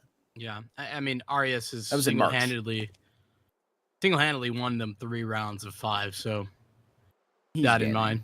MDS. Not always going to be the in-game leader to take those searching skills there with the P250. They're going to scale up fast, right into Clipsera, who can't quite connect the headshot. Running right past. Zbass almost has it turned around. Suddenly a problem here for Aether, and it's going to have to be more work out of the Clutch King today. And Misha battens down from below. Also, a great clutch player in his own right, was known for his lurks, his late round plays in the original editions of this team, is now all left alone, an incision right back to his head, and the IGL is not done fragging. He's up to 12 himself, ready to kick down the door in this T side. Yeah, I would actually wager to say this is MDS's best individual mount. I could go find the stats and see what they say, but generally speaking, I've seen a lot of Chicken Coop games, and MDS very comfortable here, both on a calling and individual perspective. What is that smoke? Just the long corner smoke. You can ask Austin tomorrow. We got PA back on stream for another edition of trying to get it all the way back around. That will be versus Might in a game that I would say that could go either way, and I'm really excited to check that out. But the way PA was looking, to be honest with you, I'd probably favor Might for how especially they played all the way up versus Marsborne. But we'll get into that conversation because there's currently a clutch on the board. Currently, Mat 10 long range. If we were following the clutch, that wasn't the way I wanted the fight to suppose, but it's long range, the way for the Coop, and they get that done, Vinny. But you watched that Mike game. Was it all smoke? Was it all scoreline, or was it really that close? Wasn't that close, but it was that close. Mostly on Marsborne's shoulders. All right, gotcha. To be honest. Yeah, it was very much an NACS moment, if I'm being real, but you'd be crazy for that one. I trust in DJ. You're crazy for that one, to be honest with you, but all good. We'll talk about it tomorrow. There'll be plenty of time for one of us to probably look. So. Benleet's busy today. He's playing with Boss in the Revival Cup. So we'll see what's up with that if he has to potentially play in the playoffs tomorrow. He may not be available for the Party Astronauts. Well, that would change the equation for sure. Which commitment, though? Little gun round upcoming here. Clipzera. I mean, this is a really ambitious move. Like, it's just an off angle. It's great if there's one guy trying to get out, but if the whole team swings around this corner, that's going to be a little bit more tough. Unless you line them up. They see into a firing squad. Smoke put down, and he's going to be able to just hold on to this while Tender just rotates in a second there deep into the site, as now you're going to be flashed through. It's all the way traded out as now Tender is just slipped through, and there is momentary security here, but it is all the way false. It should be 6 here unless Jay Chance starts on an Arius light clutch that is not even going to get there. It is Misha and co that get their hands on a 6th, and they hopefully are revving up into the better part of the economy here, because I know they got more to give in this series, but it's the amount of gun rounds they're actually going to be able to throw back against the Coop here. A good opportunity to farm some cash. Yeah, the Coop pretty much broke. Don't have nothing to work with in this one. I have a question for you. Dumb CS question. Do all of the SMGs have the same kill reward? Yes. Okay. Honestly, that's not that dumb a question anymore. Thank you for validating me. I feel like it should be the same in general, but when they changed the auto shotty to have like 600 kill reward and it was a 900, they kind of like broke that logic for me. Even though they had already broke that logic with the CZ and the They run it up. Micro gonna get that down. Usually has to do his best work back in the tech, but he gets it down right at gunpoint. Great work for his side individually.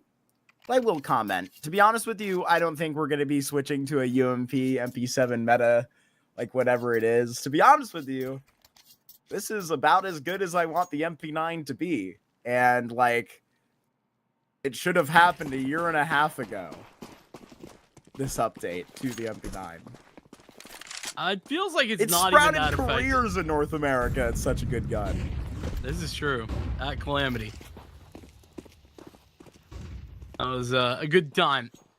That's going to be an era that we look back on in a few years and smile fondly on. True.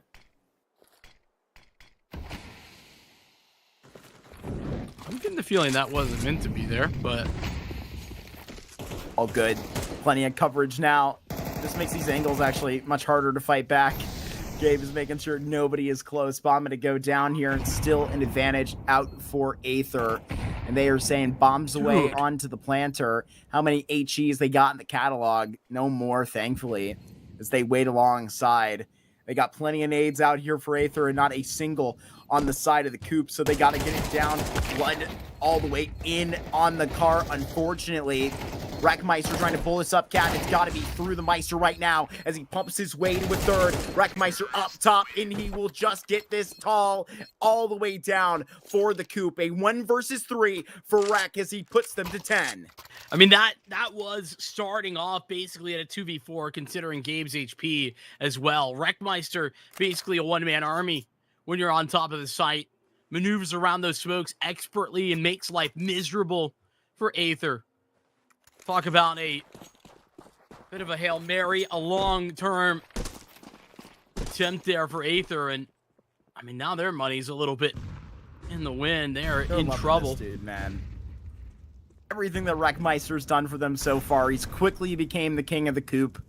I mean, big play after big play, consistent entries alongside this pack, rejuvenated this roster, and all the way back down. Can't say it's all due to him. These 4 players have been putting in a lot of work the last 2 years, overcoming odds, and so it's really good to see this start to work out. Clipzera now, he's going to be all left alone, puts down his smoke, and this Coop bunch is now going to be separated. They chase them down, but it's Wreckmeister that's going to have to work a whole lot right now. Just an SMG on his teammate. Yeah, but the good news is, even though Gabe is super late, there should be a little bit of time. Yeah, get those numbers punched in. Careful. Wreck gets behind. good enough. Through the smoke, Misha collects, and now it's all up to Gabe. One nade. He's already starting to think about tossing in. Great connection for Gabe. Grab out a third. No, Micro will play denial. Could not happen twice for Chicken Coop. Not 2 back-to-back 1v3s. It would just been too good to be true. An 8th here, and it's just so expensive for Aether, 4 casualties. It's been into the trenches this entire CT side, and they're scraping along the barrel here, but they're actually better off than the Coop right now.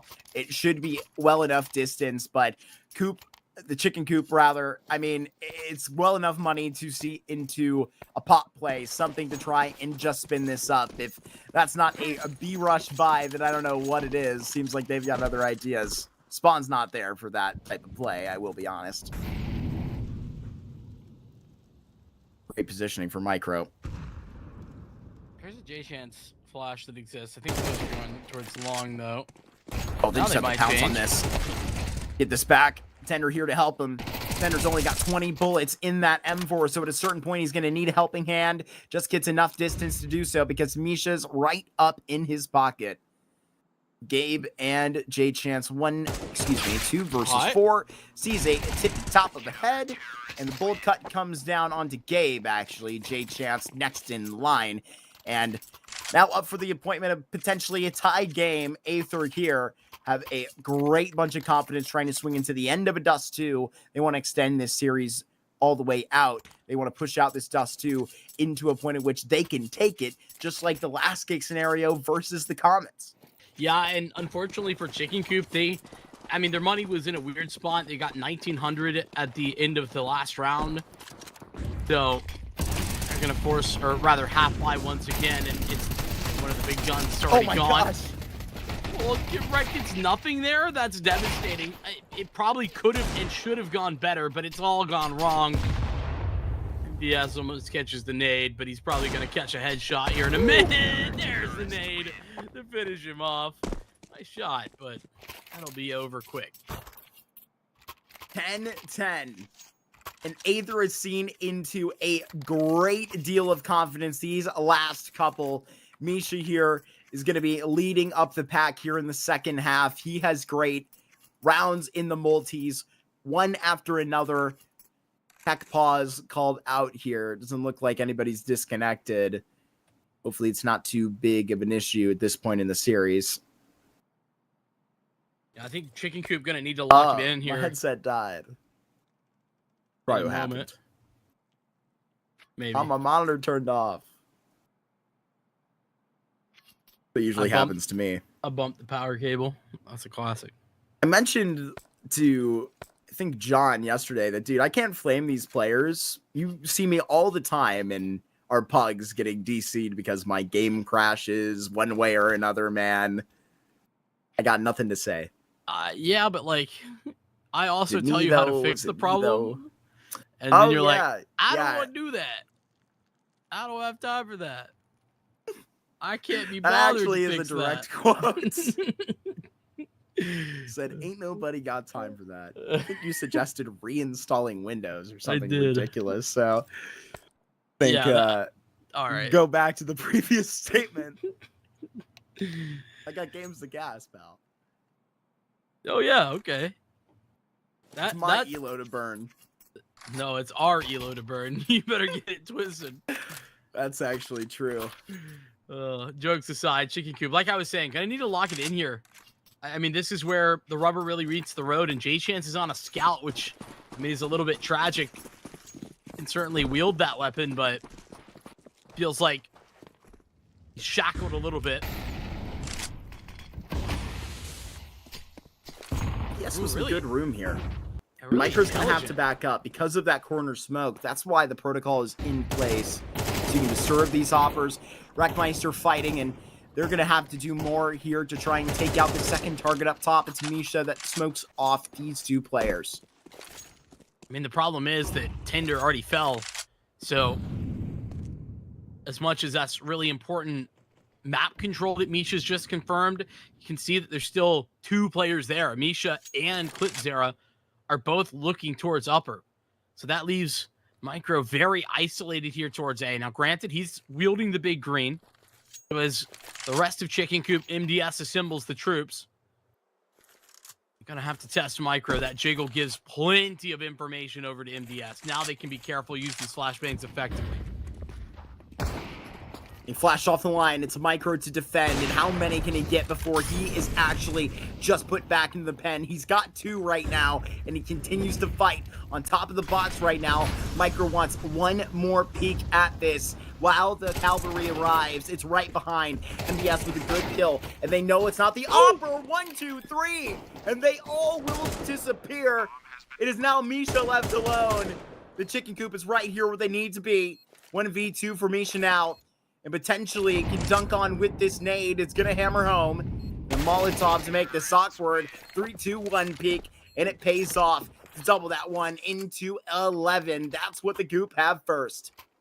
Well, that's a statement of a round. Oh, and look at some of this money, too. It's Misha and Tinder who are flat broke. Zera and Arias, they both have money for guns. It's not like there's a choice in this matter. It's the Coop to take the tack. They'll talk it over, but man, Aether in a tough spot. You've really got to feel for them here. What does Jeebs have to say about this? Previous Revenant coach, previous Limitless coach, was on take charge with Talon and started working with this crew after like a break after sort of working with that Revenant project with NBK. It was a French project. Took a little bit of time off, started working with this Aether project unofficially through their advanced run, and then as they made Challenger League, officially joined the project, and has been rocking with them ever since. They're going to rock and roll their way into a very important round. Aether, this is basically win or lose this round, and I know that it doesn't make sense when it's 11-10 and we're playing for 13, but they're broke if they lose. Bad news from then on out. Coop not in a much better stance either. They would be pretty devastated as well. Tender finds MDS. It's a significant opening. Big fight. He got down to 16 himself. Not too clean. Gabe mustered up as well. Down to 24. Following the law. He's getting the scope. Aggressive look out of Clip Zera. He's like right on the cusp of walking into upper tunnel. And when does he take a peek there? He's not going to find nobody home, but it's a 3-man lean towards B for Aether.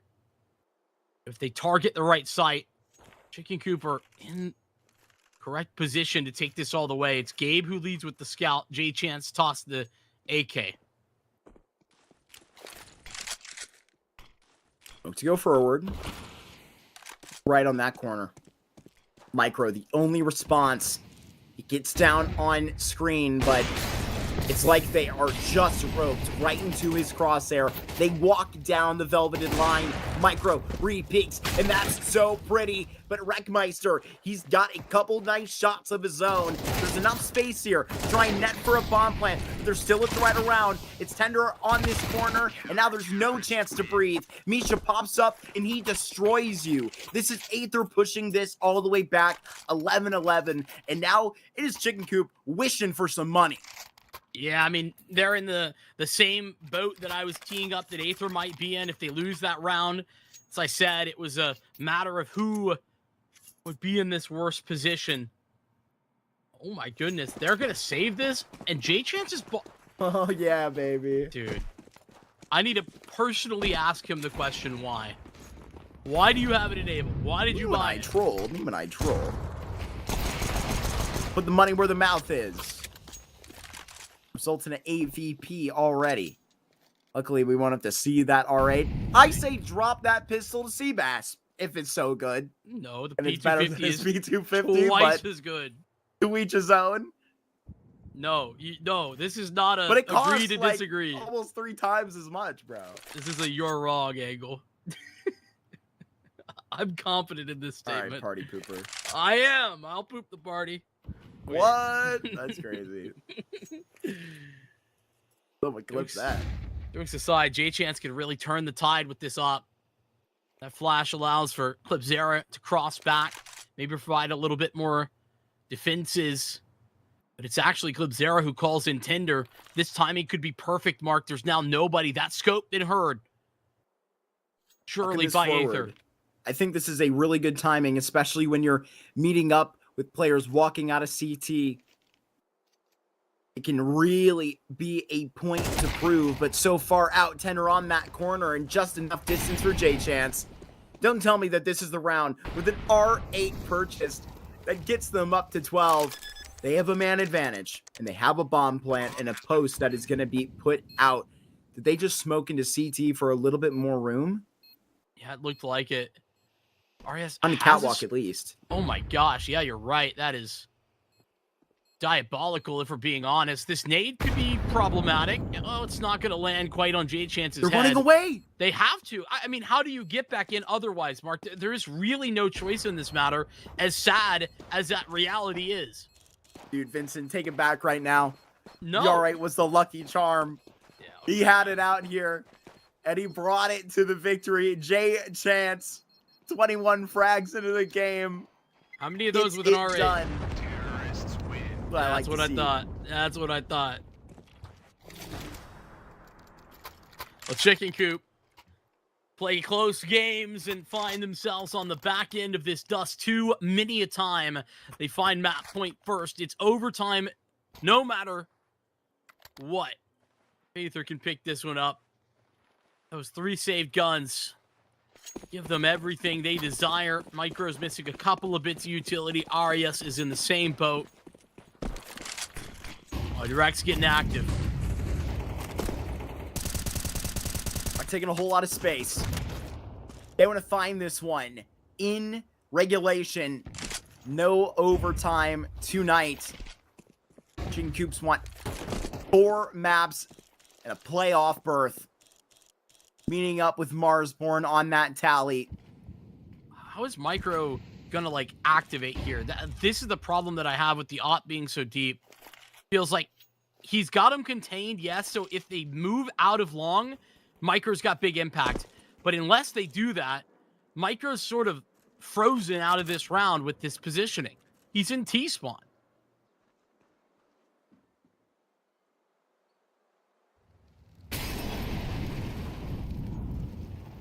Potentially have this actually end up working out and he could find Seabass. But it's not by design. Lurk is standing. It's the Coop that are using a lot of their watch right now. No. To be honest with you, I wasn't quite aware of the fact that Micro had an AWP there. So when push comes to shove, he's not getting up. J-Chance still carrying this one up long with the bomb. It is headed elsewhere, and it damn better be. Clipped off of it. And right now, there is going to be a response within range, and it's clipZera that's going to have to sing through. Chicken Coop, they walk through it blindly in a smoke. clipZera, he has a great line. Triple out from clipZera, potentially. I'm calling it too early, but we're going into overtime anyways. There's more calls to be made. Aether, they want to try and phone it all the way to overpass.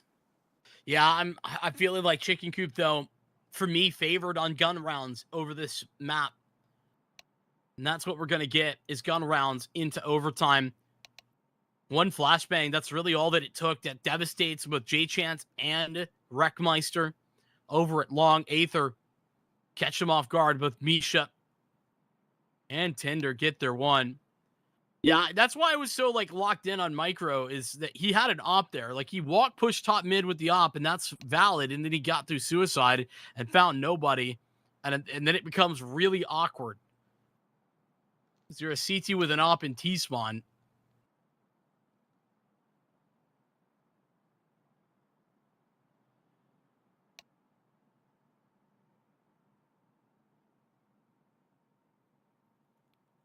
You know, I'm looking at Misha's Canadian flag right now. I knew I would find a way to bring this back, Vinny. Don't you worry. And all of Canada is happy today. Okay. Canada Day was long and past. And a tragedy happened days after. It was Stanislaw that was benched on Wildcard. Oh my God. But he's been brought back to life for some reason. Mark said is brought to look at other opportunities. Mark said in our green room that he was going to find a way to talk about it, and I said, no way. I was wrong. Oh, Canada. I was wrong. Yeah, I don't know. I feel like this wild card situation might be the biggest bag fumble ever from an organization. Like worse than TSM.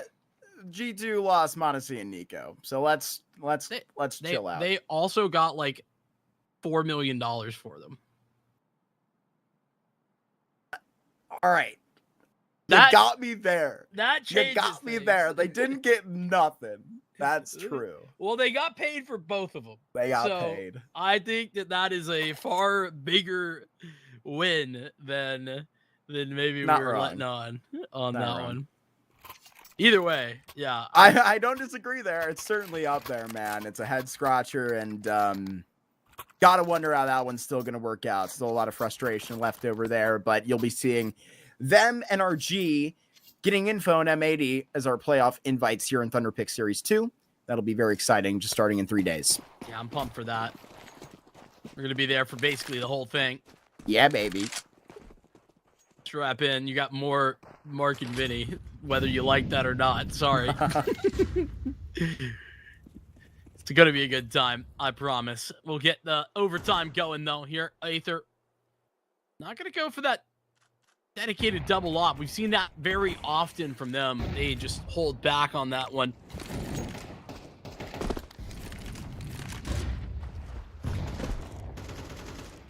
Posted up. There's about to be a big confrontation here. If Aether want to be so bold on it. A couple of nades. Second one hits home. MDS should have brought the flak jacket today. Forgot it in my other bag. My other class setup. That would be more accurate, to be honest. Nope, we don't have those. Sorry, Okay, pal. buddy. All right, run with the joke. Wrong game. That smoke's a little bit complicated. Great flashbang. Thunder might just get farmed here. They don't start chasing right down. They're not just going to leap at the first option.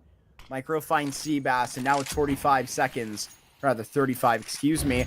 They probably have to. Seeing through, committing to the play, and Tender just swipes 2 away without even seeing them. Flashed up deeper into the site. I don't think Tender's done. Tender, he continues to mow. Tender's got a triple here at Goose. And Micro, he's trying to fade away. Oh, but J-Chaz legs him. Not a casualty here, and Micro survives on 10 health barely. Yeah, great work from Tinder. I mean, it's just a spam on those first couple, but hey, you'll take the victories wherever you can get them. Micro makes complicated Chicken Coop's position when he just creeps into mid, takes a peek through the mid doors and catches one for free. Means that Chicken Coop basically just have to snap A. They don't really have a choice in the matter. Pretty passive J chance.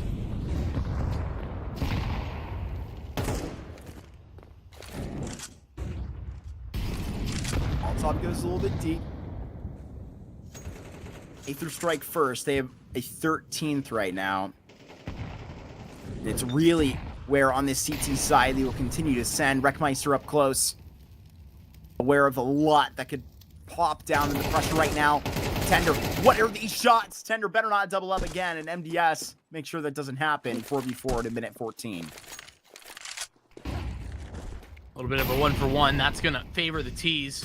Off angle big time for Misha out at long. Be complicated. Micro's going to get caught. Now they can scale if they would like, but they got to collect the bomb. That's been left over in spawn for the moment. Gabe's currently on the recovery mission. Taking his sweet time. So they're going to let this settle back in. 50 whole seconds mark to play with.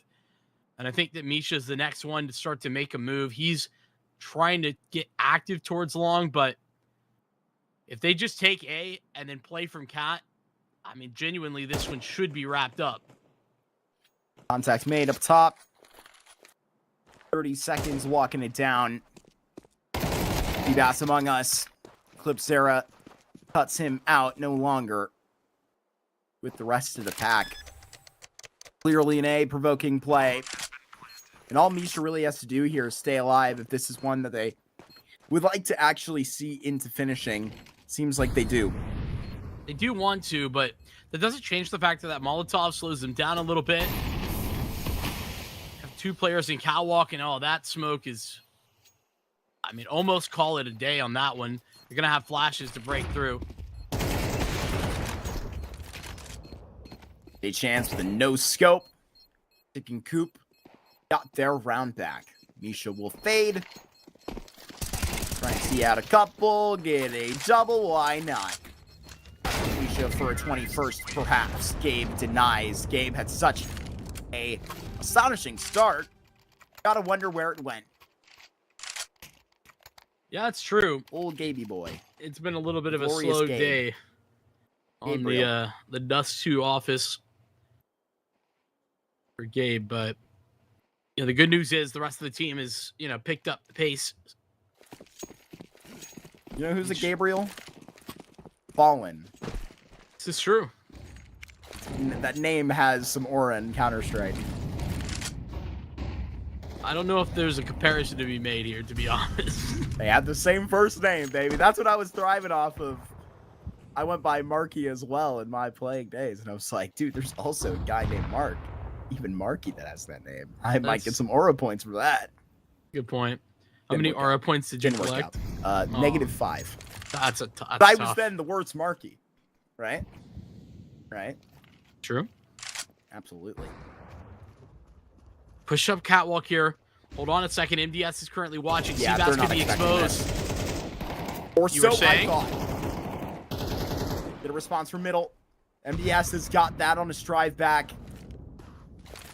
Wreckmeister, other end. Flash going forward. Seabass is going to be on the other end of this hook, but Wreckmeister, he's got that all the way down on his chin. There's going to have to be some serious work done on this op. And to be honest with you, this is not a gun that I see our friend normally wielding. Yeah, that's more like it. Yeah. I mean, it's been an occasional double op setup, but that's been including Clipzera, not Arias. He goes for the Right. AK. Might as well try this, right? 1v3, it's a long tail. And he does got to pick up some pace here. There's no further utility for the T's. Invested that molly in order to get onto the site. That smoke to let him scale, and a flash remaining with the kit in hand. Wreckmeister changes out to an AWP. Not needed to get his hands warm. It is the Coop that will find back-to-back here to close out the very first half of overtime 1. Not sure why it came up so long for me to get with that number, Vinny. I'll tell you what. One of maybe a couple here, to be honest with you. I'm kind of feeling this overtime.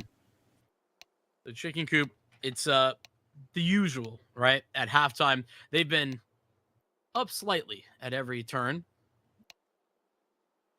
All 3 times we've seen it. It stays basically the same. And this one, Aether heading over to a T side that, to be honest with you, I know that their T side was decent. They got 5 rounds, but I'd say that Chicken Coop was the most dominant at every point in those rounds. So what I mean by that is that Chicken Coop, when they were winning, had such significant wins. They 4 or 5 alive. They were looking untouchable. And now they go back onto that CT side that, had those moments. It's a little bit of a scary one for Aether. Arias, Micro, and Misha all have 20 kills. Awesome work put in by the middle of this court. But I would say that Tender and Clipzera are putting in the work too. That's why Aether are in this position against the Chicken Coop that's been so strong in this Dust 2 recently. And here even with the upper hand into the second half of overtime. We'll see if this does continue forward. At this point, it's Aether's bear right here. This is their map pick, but also the point at which they can actually pivot in this series further. You know how this thing goes. Chicken Coop would love a flawless route to the playoffs in the groups. They would love to topple it here in Group B. Nasty little off angle. Love this as well because Gabe can take a fight and then drop down into pit. J Chance hits his one. Now they're going to fight. What a clear. Clip Zera with an incredible swing. Got more to give though. MDS up close, and he connects with a second. MDS, that's just ridiculous. Magnetic shots out of that A4. And you are just putting everything out into the courts right now to make this a problem for Aether. Tender to attempt to 1v3, and there is just not enough bullets left in the mag. It's Seabass to put him down, and now it is Chicken Coop that are going to have to require Aether to force a second overtime because they got 2 more to give. They have 15 right now, and they're knocking at the door of a playoff here in the Thunderpick second series in North America. Yeah, and it feels like Chicken Cooper right there on the cusp to make it happen. Such a dominant round. That great flashbang to tee MDS up, and J Chance hits not just the opener, but grabs another one, a tight frag onto another player, MDS. He's got the secondary up and out at long. He's good for the beginning of the end here. It's a question mark tagged at the end of that statement mark, but it feels like a period might be coming in soon.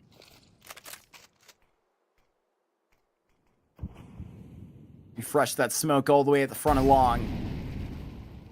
Molotov going to be tipped onto the car. Now they're sending this one exactly into a point at which they can pivot all the way down with their 4 players because they can work with the lurk probably at the best it's to give. The only fault here is Clipzera is all the nades. It's not by design, but now they got to fight. Clipzera needs to knock at some point, and now he is knocking the back door. A couple of those legs will drop. They're all distracted right now, and he's done enough. But the trades have worked out so well for the Coop. And right now, it's all Misha alone. The super sub has done so well in this series, on this map specifically, and may have more to give in this clutch. But we'll see his way up the mountain in a 1v4. It's probably that high of praise, that high of a problem. He is swarmed by 3 players, and Misha is gone. It requires a second overtime for Aether, but they do not take this one. It is Chicken Coop that find their way to the playoffs here in Thunderpick in flawless fashion. And it's also another classic Dust 2, like near 30 bomb from MDS, from the in-game leader. Like, I feel like I said, I just feel like I see this guy consistently frag out on this map, had some big impact on the T side, and then turned on to the CT side of overtime and made some big moments happen as well. A team effort, though, across the board. I really want to highlight that. Yeah, Gabe had a struggle, but like outside of that, I feel like Chicken Coop played very well together. No, absolutely. And at really a point at which you could seriously tell that there's a lot of confident energy flowing through the squad. I think that you can, really credit this to the fact that they got to see to a LAN pretty quickly early on in this change, Vincent. And then they run it out here, get really lucky. I think that they get to see in both of these series 2 of their best maps specifically, in the exact same vetoes back to back, and they run it forward. It's not their fault that they're getting this down. They saw a very great Aether on that Dust 2, and one that could have pushed that to a third. But credit to Chicken Coop for at least being, tested in that. If they were to just go with all of those blowouts, we've seen that happen in teams before, find their way to a playoffs untested, on a map or something, and then they get thrown out of the function. This is a Chicken Coop that I think, given the right matchup, can really threaten a top team when given the right circumstances. Online Counter-Strike can present a lot of crazy opportunities. I mean, they already proved that Chicken Coop, that they can, and they did it on LAN, right? They got 13-0'd by M80 on map number 1 of a series, and then they went and won the second map. Like that mental stability and capability to make a comeback of that caliber in a series. Obviously, they didn't win the series, but I think that says a lot. And it's now that they get to join in Marsborne from Group A for the 4 playoff teams that are coming in M80, Wildcard, NRG getting info. So that's pretty damn cool to see in and of itself. We got more to provide, to be fair, here from the loser side of these brackets here in the groups. That's going to be coming up tomorrow. But Mark, I mean, this is an impressive showing, I think, from Chicken Coop. They showed what they can do, and out of this group, with Lycus looking pretty bad right now, and Supernova unfortunately struggling to close out some of these games, I gotta say, Chicken Coop, the door was open and they slammed it in everyone else's face. Yeah, seriously. I mean, I was saying that in this group B, to be honest with you, wasn't Chicken Coop at the top of my list, that I thought it was actually going to be Supernova Comets with an opportunity to probably, sort of do what Chicken Coop just did, like have a route that proves them fully into a playoff berth. I think that you should still expect Supernova Comets to come out with that against Lycus tomorrow. I know Lycus, a team that, was really battered against Chicken Coop. So to be honest with you, they may be provoked and swinging their hardest. I'm really excited to see, how that's going to be rolling out, especially where the Aether matchup is going to be, very much a point to prove and a rematch that could be really juicy against the Comets out there. Really fun stuff happening in Group B. But man, I mean, a lot of great life for this core, Vincent, and bringing it back to the conversation that we were sort of talking about at the end of map 1. If you would have told me we'd be at this point for this group of players, you probably wouldn't have predicted Wreckmeister to be, within this project, but that Gabe, MDS, J Chance would be, pushing Thunderpick playoffs in a tier 2 event online like this, I probably would not have believed you. Yeah, I mean, listen, I think that they've done a good job of building into this, right? Looking good and finding some big wins when possible. It also just feels, like I said, I mean, I kind of teed it up a couple of times at the beginning of the show with regard to the second BO3 that, this was a team that kind of felt stagnant to me before. But bringing in Wreckmeister, I feel like they've improved every time I've seen them since that change. And it's not just about an individual, but it's about, how that changes the rest of the team around them. And I think it's clear that's what's been happening. So a lot of good news, some big performances there as Chicken Coop make their way through. Like I said, though, teed up some spicy potential for tomorrow. We got matches already getting set to roll. This should be a good one. I think, what do we got? Might, PA, yep. LycusEmpire, Supernova Comets. That's going to be spicy because Supernova Comets actually had a big advantage over LycusEmpire, the Pro League qualifier that they couldn't quite close. So, the chance for some revenge, like you said, revenge on the mind with Might and Party Astronauts, all of that coming up tomorrow. It's going to be you and I, and we're going to be talking things through. It's going to be a whole lot of fun. So make sure that you tune in, and we'll see you then. Thank you so much for watching, and we'll see you next time.